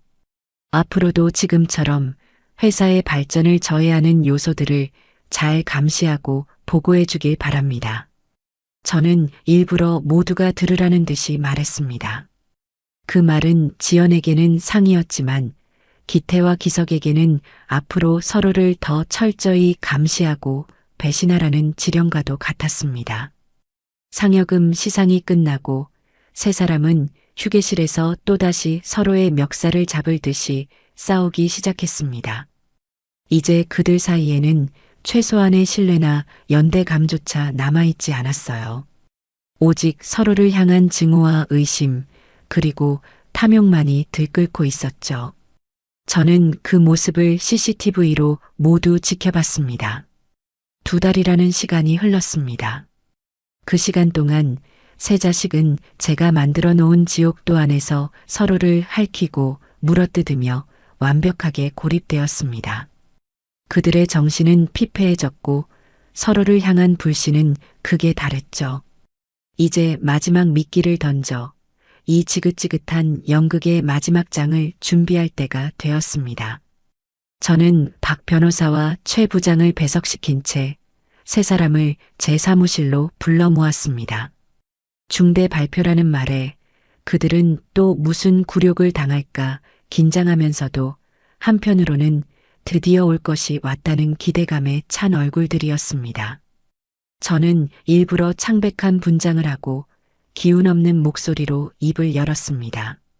평소의 카랑카랑한 목소리가 아닌 금방이라도 숨이 넘어갈 듯한 늙고 병든 노인의 목소리를 연기했어요.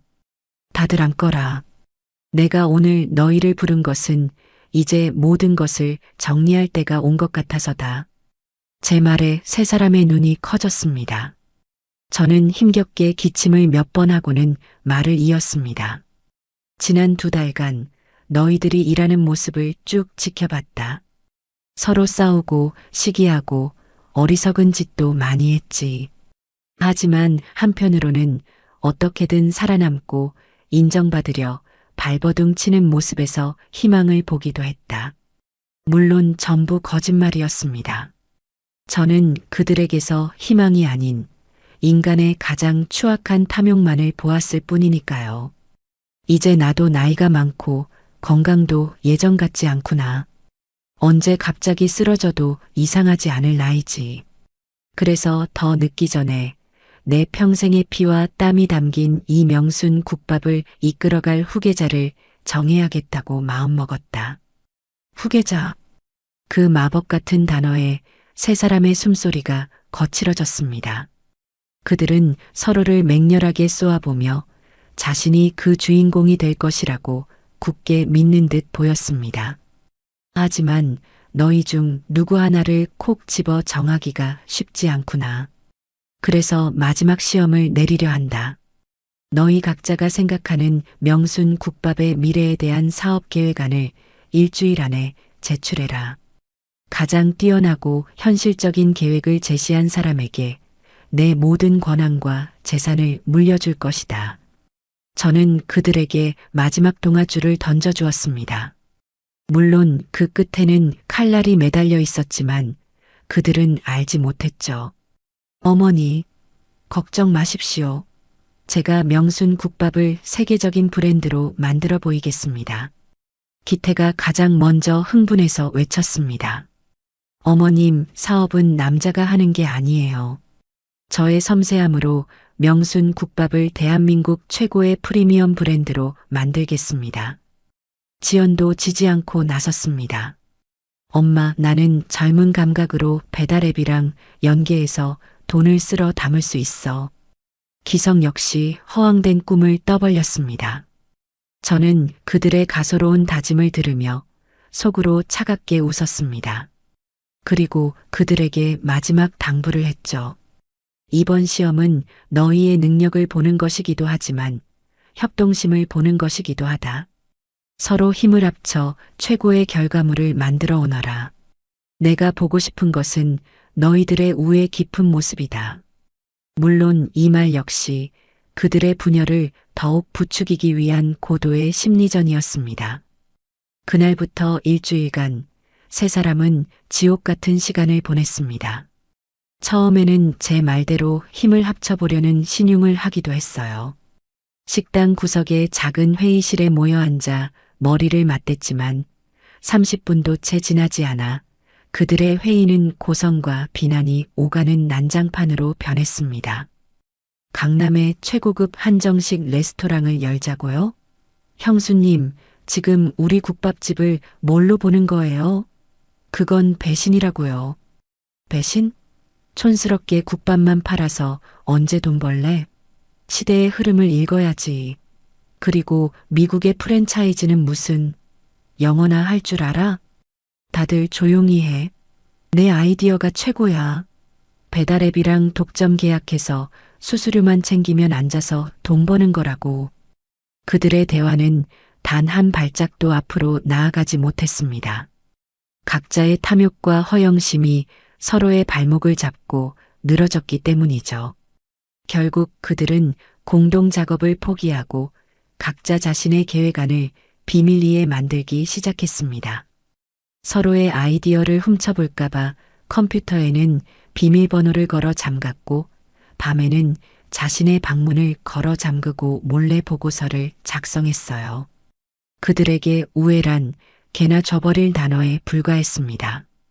일주일 후 세 사람은 잔뜩 초췌해진 얼굴로 하지만 자신의 계획안에 대한 자신감으로 가득 찬 눈빛으로 제 앞에 섰습니다. 박 변호사와 최 부장이 배석한 가운데 그들의 마지막 프레젠테이션이 시작되었습니다. 첫 번째는 며느리 지연이었습니다. 그녀는 명순 국밥 로열 프리미엄이라는 거창한 이름의 계획안을 발표했습니다. 내용은 황당하기 짝이 없었어요. 강남의 최고급 빌딩에 인테리어 비용으로만 수십억을 쏟아붓고 금수저로 국밥을 먹는 한정식 식당을 만들겠다는 것이었습니다. 메뉴 가격은 한 그릇에 20만 원. 현실성은 전혀 고려되지 않은 그녀의 허영심이 빚어낸 망상 덩어리였죠. 두 번째는 첫째 기태였습니다. 그는 K국밥, 세계를 향한 위대한 도전이라는 제목으로 발표를 시작했습니다. 내용은 그럴듯한 비즈니스 용어로 가득했지만 알맹이는 없었습니다. 인터넷에서 긁어모은 정보들을 짜깁기한 수준이었죠. 뉴욕 타임스퀘어에 1호점을 내고 5년 안에 전 세계 100대 도시로 확장하겠다는 그의 계획은 구체적인 자금 조달 계획이나 시장 분석 하나 없는 허공의 메아리였습니다. 마지막은 둘째 기석이었습니다. 그의 계획안은 MZ세대를 겨냥한 국밥 배달 플랫폼 밥통령이었습니다. 내용은 더 가관이었죠. 자체 배달 앱을 만들어 전국의 국밥집들을 입점시키고 높은 수수료를 받아 이익을 챙기겠다는 전형적인 플랫폼을 빙자한 사기 모델에 가까웠습니다. 기술 개발 계획도 마케팅 전략도 없이 그저 대박이라는 말만 반복할 뿐이었습니다. 저는 그들의 한심한 발표를 끝까지 진지한 표정으로 들었습니다.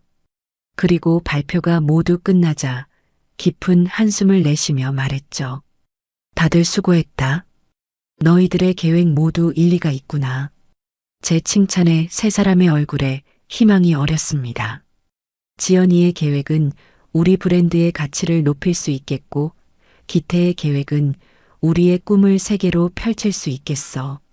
기석이의 아이디어는 시대의 흐름에 맞는 영리한 발상이다. 누구 하나를 정하기가 정말로 어렵구나. 저는 괴로운 듯 머리를 감쌌습니다. 나에게 생각할 시간을 좀 다오.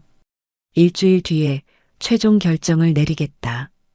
제 말에 그들은 아쉬워하면서도 한편으로는 자신이 선택될 것이라는 기대감에 부풀어 사무실을 나갔습니다. 그들이 나가자 박 변호사가 웃음을 참으며 말했습니다. 회장님, 정말 대단한 연기력이십니다. 아카데미 여우주연상 감이었습니다. 이제 거의 다 끝났습니다. 저 어리석은 것들은 지금쯤 각자 자신이 후계자가 될 것이라는 달콤한 꿈에 빠져 있겠죠. 저는 창밖을 보며 차갑게 말했습니다.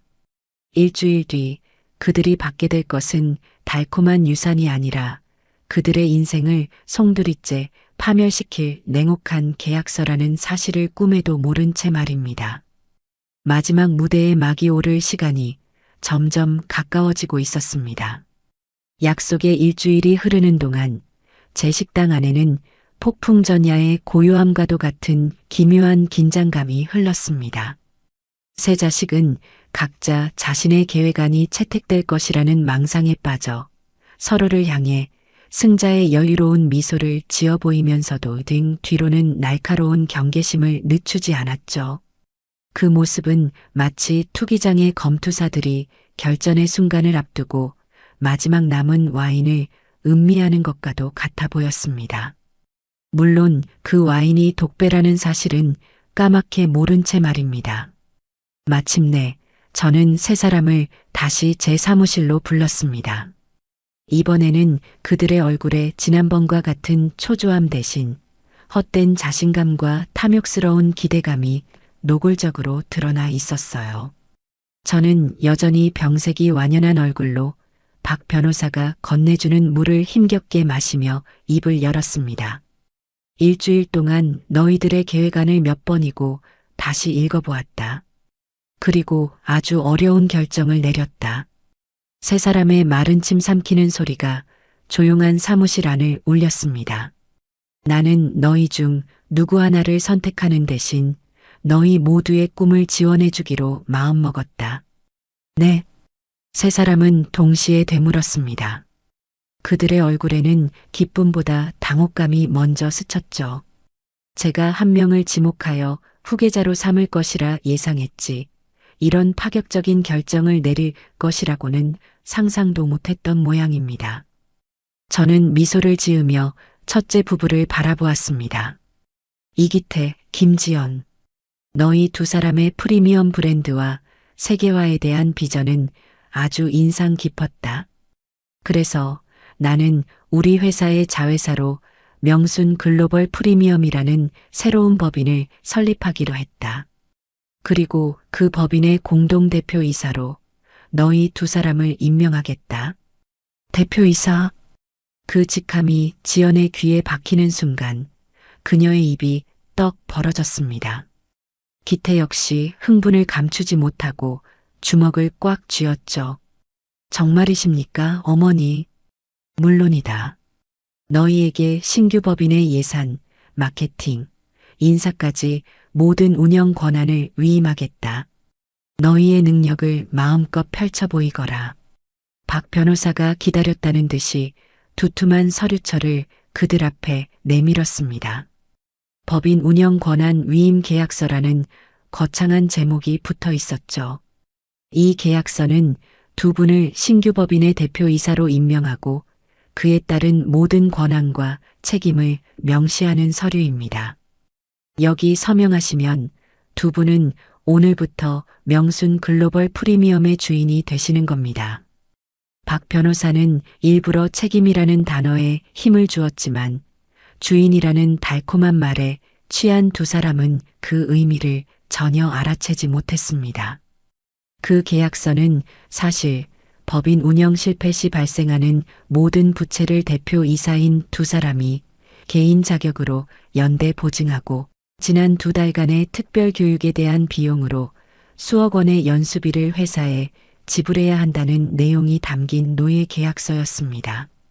하지만 그들은 깨알 같은 글씨로 적힌 조항들을 읽어볼 생각조차 하지 않았어요. 어머 여보, 우리가 해냈어. 우리가 해냈다고. 지연은 거의 비명을 지르며 기태의 팔을 잡고 흔들었습니다. 그들은 서로의 얼굴을 보며 감격의 미소를 나누고는 망설임 없이 계약서의 마지막 장에 자신들의 이름을 적어 넣었습니다. 그 순간 그들의 목에 채워질 보이지 않는 족쇄가 철커덕 하고 잠기는 소리가 들리는 듯 했습니다. 저는 이제 시선을 돌려 초조하게 자신의 차례를 기다리던 둘째 기석을 바라보았습니다. 이기석, 너의 배달 플랫폼 사업 아이디어도 아주 좋았다. 국내 시장을 공략하기에는 더없이 좋은 전략이야. 그래서 나는 너에게도 기회를 주기로 했다. 저는 박 변호사에게 눈짓했고 그는 또 다른 서류를 기석 앞에 내밀었습니다. 이번에는 스타트업 투자 계약서였죠. 나는 내가 제안한 밥통령 플랫폼 개발을 위해 너의 개인 회사에 창업 투자금으로 2억 원을 지원하겠다. 이 돈으로 최고의 개발자들을 고용하고 공격적인 마케팅을 펼쳐서 6개월 안에 시장에 성공적으로 론칭시키거라. 2억 원. 그 액수에 기석의 눈이 탐욕으로 번들거렸습니다. 그는 믿을 수 없다는 듯 제게 되물었어요. 엄마 아니 회장님, 정말 저한테 2억을 주시는 거예요? 그래. 너의 능력을 믿기 때문이다. 이 계약서는 투자금의 사용 목적과 사업 성과에 대한 내용을 담고 있다. 여기 서명하면 약속한 2억 원을 너의 개인 계좌로 즉시 이체해 주겠다. 박 변호사의 설명이 끝나기가 무섭게 제 휴대폰에서 은행 앱 알림이 울렸습니다. 저는 그 자리에서 기석의 계좌로 2억 원을 송금했어요. 띵동하는 입금 알림 소리가 기석의 휴대폰에서 울려 퍼지자 그의 이성은 완전히 마비되어 버렸습니다. 그의 눈앞에는 오직 통장에 찍힌 2억이라는 숫자만이 보일 뿐이었죠. 그 역시 계약서의 내용은 확인하지 않았습니다. 그 계약서는 만약 6개월 안에 회사가 계약서에 명시된 비현실적인 수준의 성과의 순이익 10억 원 달성을 내지 못한 경우 투자금 전액의 고금리의 개인 대출로 전환되며 기석이 모든 민영사상의 책임을 진다는 개인 연대 보증 조항이 포함된 함정 카드였습니다. 그는 떨리는 손으로 계약서에 서명하며 제게 넙죽절까지 했습니다. 엄마, 고마워. 정말 고마워. 내가 꼭 성공해서 엄마한테 10배, 100배로 갚을게. 그렇게 세 사람은 각자 자신이 승리자라고 굳게 믿으며 의기양양하게 사무실을 나갔습니다. 그들이 사라지자 박 변호사는 고개를 저으며 말했습니다. 탐욕은 인간의 눈을 멀게 한다더니 정말이군요. 저렇게 쉽게 덫에 걸려들다니요. 이제 미끼는 모두 물었습니다. 저들이 스스로 파멸의 구덩이를 깊게 팔 때까지 우리는 그저 지켜보기만 하면 됩니다. 제 예상대로 승리를 거머쥔 그들의 행동은 가관이었습니다. 불과 하루 전까지 식당에서 허드렛 일을 하던 기태와 지연은 다음 날 최고급 명품으로 온몸을 치장하고 나타났습니다. 그들은 더 이상 주방이나 홀로 가지 않고 곧장 제 사무실 옆에 마련된 텅 빈 대표 이사실로 들어갔죠. 그러고는 최 부장을 호출해서는 건방지게 다리를 꼬고 앉아 명령을 내렸습니다. 최 부장, 우리 사무실 인테리어부터 좀 바꿔야겠어. 이탈리아 장인이 만든 최고급 가구로 싹 다 채워줘. 그리고 내 차도 롤스로이스로 바꿔주고 법인카드는 한도 없는 걸로 당장 발급해주게. 지연의 허황된 요구에 최 부장은 제 지시대로 정중하지만 단호하게 답했습니다. 죄송합니다만 두 분께서 서명하신 계약서에 따르면 모든 법인 자산의 구매는 회장님의 최종 승인을 거쳐야 합니다. 그리고 아직 법인 설립이 완료되지 않아 법인카드 발급은 불가능합니다. 뭐, 이게 무슨 소리야? 어머니가 우리한테 모든 권한을 위임한다고 했잖아. 계약서 17조 3항에 명시된 내용입니다. 다시 한번 확인해 보시지요. 최 부장이 내민 계약서 사본을 보고 나서야 두 사람은 자신들이 뭔가 단단히 잘못 생각하고 있다는 것을 어렴풋이 깨닫기 시작했습니다. 하지만 이미 늦었죠. 기석은 계약서에 서명한 그날 이후로 자취를 감췄습니다. 휴대폰 전원도 꺼놓은 채였죠. 저는 이미 사람을 붙여 그의 행적을 24시간 감시하고 있었습니다. 그는 밥통령 플랫폼 개발은커녕 2억 원이 꽂힌 통장을 들고 곧장 강원도에 있는 국내 최대 규모의 카지노로 달려갔습니다. 최 부장이 제게 건넨 보고서에는 그의 행적이 사진과 함께 상세하게 기록되어 있었어요. VIP 룸에서 비싼 양주를 마시며 수천만 원짜리 칩을 물쓰듯 베팅하는 모습, 명품 시계 매장에서 수천만 원짜리 시계를 자기 손목에 차보는 모습, 과거 자신에게 돈을 빌려줬던 사채업자들에게 현금 다발을 던져주며 어깨를 으쓱하는 모습까지. 그는 불과 며칠 만에 제가 던져준 2억 원이라는 미끼를 자신의 파멸을 위한 연료로 남김없이 태워버리고 있었습니다. 저는 그 보고서를 보며 차가운 미소를 지었습니다. 모든 증거는 차곡차곡 쌓이고 있었고 심판의 날은 점점 더 가까워지고 있었어요. 너희들이 지금 누리는 그 짧은 행복과 승리감이 곧 얼마나 끔찍한 절망과 고통으로 바뀌게 될지. 저는 그 마지막 순간을 상상하며 조용히 찻잔을 들었습니다. 아주 잘 우러난 복수라는 이름의 차였습니다. 그들이 허황된 꿈에 빠져 허우적거린 지 정확히 일주일째 되는 날, 저는 마침내 심판의 날을 선포했습니다. 박 변호사를 통해 세 사람에게 그룹의 미래 비전 공유를 위한 긴급 최고 경영자 회의라는 거창한 이름의 소집 명령을 내렸죠. 그들은 아마도 자신들의 빛나는 미래에 대한 구체적인 청사진이 발표될 것이라 기대하며 한껏 들뜬 마음으로 제 사무실에 모여들었을 겁니다. 회의실의 분위기는 그들의 기대와는 정반대였습니다. 저는 평소보다 훨씬 더 크고 위압적인 제 집무실의 가장 상석에 앉아 있었고 제 양옆으로는 얼음처럼 차가운 표정의 박 변호사와 최 부장이 그림자처럼 서 있었습니다. 테이블 위에는 정체를 알 수 없는 녹음기와 두툼한 서류철 몇 개가 놓여 있었고 회의실 구석에서는 보란 듯이 빨간 불을 깜빡이는 카메라가 우리의 모든 것을 기록하고 있었죠. 최고급 명품으로 치장하고 들어선 세 사람은 이 서늘한 분위기에 잠시 주춤했지만 이내 자신들이 이 그룹의 새로운 주인이라는 오만함으로 애써 표정을 관리했습니다.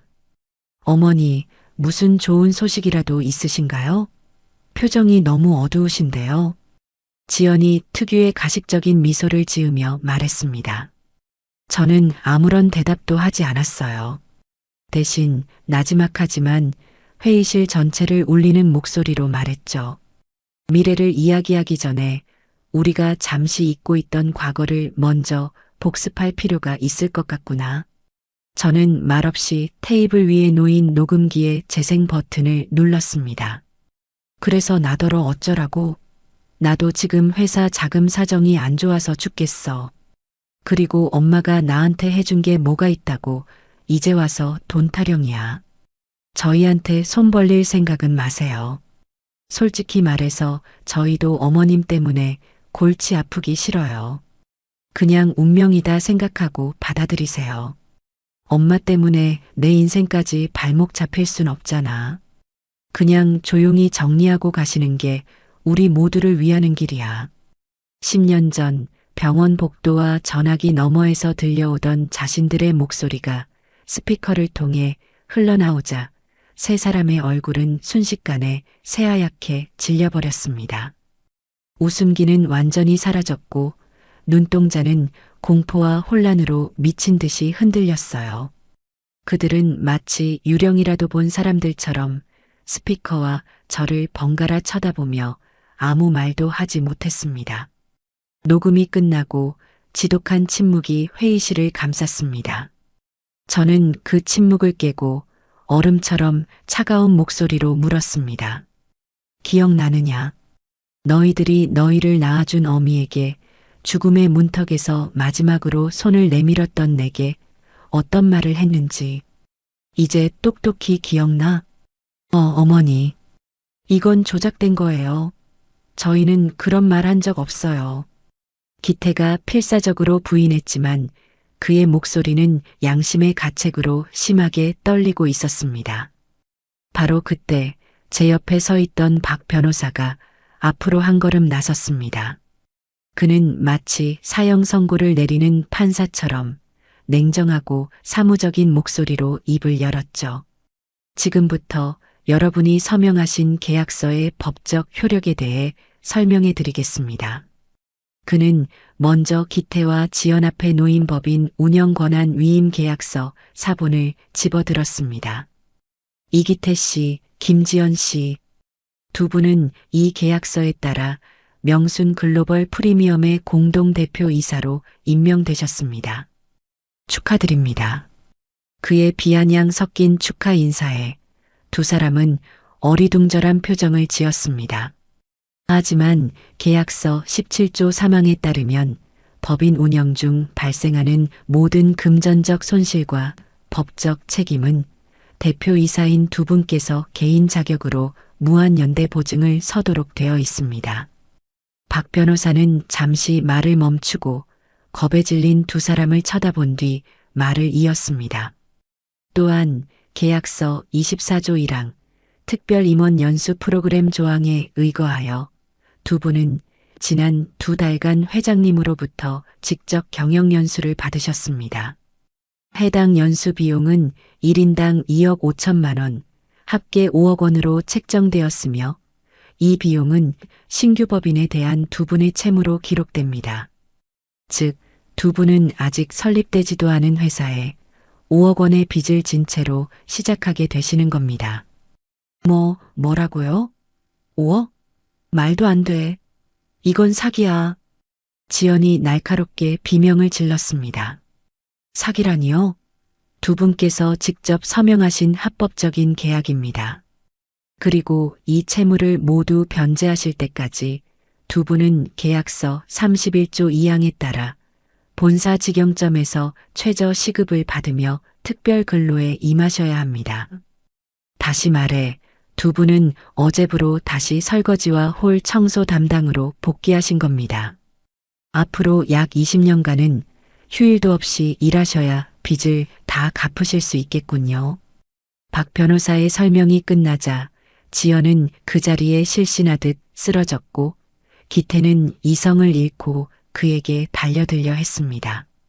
이 사기꾼 같은 놈. 하지만 그의 몸은 문 옆에 대기하고 있던 건장한 경호원들에 의해 순식간에 제압당했죠.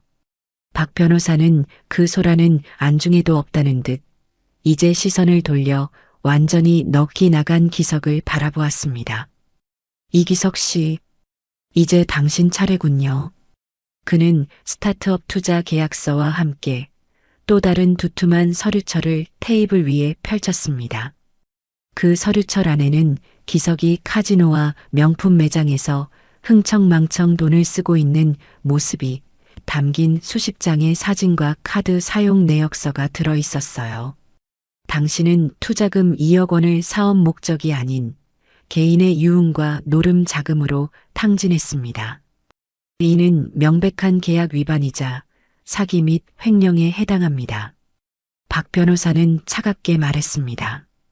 따라서 당신이 서명한 계약서 11조 사항에 따라 투자금 2억 원은 즉시 연 24%의 이자가 붙는 악성 개인 채무로 전환되었습니다. 그리고 우리는 당신을 사기 및 횡령 혐의로 오늘 경찰에 형사 고소할 예정입니다. 아마 앞으로 몇 년간은 나라에서 제공하는 숙소에서 아주 편안하게 지내실 수 있을 겁니다. 그 말을 끝으로 기석은 의자에서 그대로 고꾸라져 바닥에 쓰러졌습니다. 그는 울지도 소리 지르지도 못했어요. 그저 갓 잡힌 생선처럼 입만 뻐끔거리며 가쁜 숨을 몰아쉴 뿐이었습니다. 회의실은 순식간에 지옥으로 변했습니다. 지연의 날카로운 울음소리, 경호원에게 붙들려 발버둥 치는 기태의 욕설, 그리고 바닥에서 신락 같은 숨을 몰아쉬는 기석의 신음소리가 뒤섞여 끔찍한 불협화음을 만들어냈습니다. 저는 그 모든 광경을 10년 전 그들이 제게 보였던 것과 똑같은 차가운 눈으로 무심하게 내려다보고 있었습니다. 이제 이 지긋지긋한 복수극의 마지막 막을 내릴 시간만이 남아 있었습니다. 지옥 같은 아수라장 속에서 저는 천천히 자리에서 일어났습니다. 제 움직임에 발악하던 세 사람의 시선이 일제히 제게로 향했어요. 그들의 눈에는 이제 분노나 탐욕 대신 원초적인 공포와 신락 같은 구원에 대한 갈망이 뒤섞여 있었습니다. 하지만 저는 그들에게 구원의 동아줄이 아닌 단두대의 칼날을 내리칠 생각이었습니다. 너희들이 내게 했던 말들을 기억하느냐? 제 목소리는 낮고 조용했지만 그 어떤 고함보다도 무겁게 회의실을 짓눌렀습니다. 저는 경호원에게 붙들린 기태에게로 시선을 옮겼습니다. 이기태, 너는 내게 말했다. 내가 너에게 해준 것이 무엇이 있냐고. 그래, 내가 너에게 해준 것이 없지. 너를 낳고 굶주리면서도 너의 입에 먼저 밥을 넣어주고 내 학비를 대기 위해 밤낮으로 굽은 허리를 펴지 못했던 것 말고는 내가 너에게 해준 것이 아무것도 없구나. 저는 이어서 바닥에 쓰러져 울부짖는 지연을 내려다보았습니다.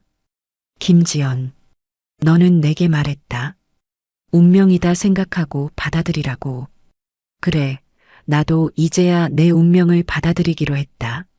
너희 같은 짐승만도 못한 것들을 자식으로 두었던 나의 지독한 운명을 끊어내고 새로운 운명을 맞이하기로 말이다. 마지막으로 저는 바닥에서 미동도 없는 기석을 향해 말했습니다. 이기석, 너는 내게 말했다. 조용히 정리하고 가는 것이 우리 모두를 위하는 길이라고. 나는 오늘 너의 그 충고를 그대로 돌려주마. 너희들의 더럽고 추악한 인생을 내 앞에서 조용히 정리하고 사라져라. 그것이 너희와 나, 우리 모두를 위하는 유일한 길이다. 제 말이 끝날 때마다 세 사람의 얼굴은 더욱 깊은 절망의 나락으로 떨어졌습니다. 그들은 이제 변명할 기력조차 없는 듯 보였어요. 어머니 잘못했어요. 저희가 정말 잘못했어요. 제발 한 번만 용서해 주세요. 기태가 쉰 목소리로 애원하기 시작했습니다. 하지만 저는 차갑게 고개를 저었습니다. 용서? 나는 너희를 용서할 자격이 없다.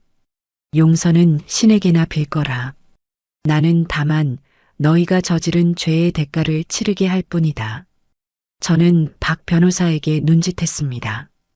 그는 기다렸다는 듯이 마지막 서류철을 들고 일어섰습니다. 그리고 여러분께 마지막으로 알려드릴 소식이 있습니다. 박 변호사의 목소리는 그 어느 때보다도 장중했습니다. 김명순 회장님께서는 본인의 전 재산, 명순 국밥의 모든 지분을 포함한 주식, 전국에 소유하신 모든 부동산과 현금성 자산을 사회에 환원하기로 결정하셨습니다. 네, 환원이요? 기태가 믿을 수 없다는 듯 되물었습니다. 네. 회장님의 모든 재산은 오늘부로 불우한 환경의 한부모 가정을 지원하고 요리사의 꿈을 키우는 저소득층 청소년들을 후원하는 명순 재단의 소유가 되었습니다. 따라서 여러분이 앞으로 100년을 기다린다 해도 상속받을 재산은 단 1원도 존재하지 않습니다. 그것은 그들의 마지막 희망의 불씨마저 꺼뜨리는 완벽한 사형 선고였습니다. 만약 일말의 유산이라도 남아있다면 그들은 빚을 갚고 나서라도 그것을 노렸을 겁니다. 하지만 이제 그들이 기댈 곳은 아무데도 없었습니다. 안 돼. 안 돼. 그럴 수 없어. 그 돈은 우리 거야. 우리 돈이라고. 지연이 악기처럼 소리치며 제게 달려들려 했지만 그녀 역시 다른 경호원에게 붙잡혔습니다. 그리고 명순 국밥의 경영권은 창업 초기부터 회장님과 함께 회사를 일궈 오신 임직원들에게 공동으로 위임되었습니다. 새로운 대표이사는 여러분이 그토록 무시했던 최철민 부장님께서 맡게 되셨습니다. 박 변호사의 마지막 말에 제 옆에 서 있던 최 부장은 그저 묵묵히 고개를 숙일 뿐이었습니다. 모든 것이 끝났습니다. 세 사람은 이제 완전히 무너져 내렸어요. 그들의 눈에는 더 이상 아무것도 담겨 있지 않았습니다. 텅 빈 동공에는 그들이 잃어버린 탐욕의 잔해만이 흩어져 있을 뿐이었죠. 끌어내라. 제 짧은 명령에 경호원들은 축 늘어진 세 사람의 몸을 일으켜 세웠습니다. 그들은 더 이상 반항하지 않았어요. 마치 영혼이 빠져나간 인형처럼 힘없이 질질 끌려나갔습니다. 지연의 울음소리와 기태의 헛웃음, 그리고 기석의 정체 모를 신음소리가 복도를 따라 멀어져 갔습니다. 그들이 완전히 사라지고 사무실에는 다시 무거운 침묵이 내려앉았습니다. 저는 천천히 의자에 주저앉았습니다. 긴장이 풀리자 온몸의 힘이 빠져나가는 기분이었어요. 지난 10년간, 아니 평생 동안 저를 짓누르던 거대한 바위가 마침내 사라진 듯 했습니다. 박 변호사와 최 부장은 아무 말 없이 제게 다가와 깊이 고개를 숙였습니다. 회장님, 아니 이사장님, 고생 많으셨습니다. 최 부장의 목소리가 살짝 떨리는 듯 했습니다. 저는 희미하게 미소 지으며 고개를 끄덕였습니다. 그들이 나가고 저는 넓은 사무실에 홀로 남았습니다. 통유리창 너머로 서울의 야경이 화려하게 펼쳐지고 있었어요. 수많은 불빛들이 저마다의 사연을 품은 채 반짝이고 있었죠. 지난날의 저는 저 불빛들 중 하나에 속하지 못하고 늘 어두운 그늘 속에 있었습니다. 하지만 이제는 아니었어요. 후련함이나 통쾌함 같은 감정은 들지 않았습니다. 오히려 마음 한구석이 텅 비어버린 듯한 고요한 평화가 찾아왔어요. 10년간 제 심장을 옥죄던 복수라는 이름의 뜨거운 쇠사슬이 사라진 자리. 그 자리에는 이제 새로운 씨앗을 심어야 할 겁니다. 용서가 아닌, 사랑이 아닌, 그저 저 자신을 위한, 그리고 저처럼 세상의 그늘 속에서 고통받는 이들을 위한 새로운 삶의 씨앗을 말이죠. 저는 조용히 자리에서 일어나 창가로 다가갔습니다. 화려한 도시의 야경을 가만히 내려다보며 저는 나지막이 의졸였습니다. 이제 정말로 모든 것이 끝났구나. 길고 길었던 복수의 밤이 지나고 제 인생의 새로운 아침이 밝아오고 있었습니다.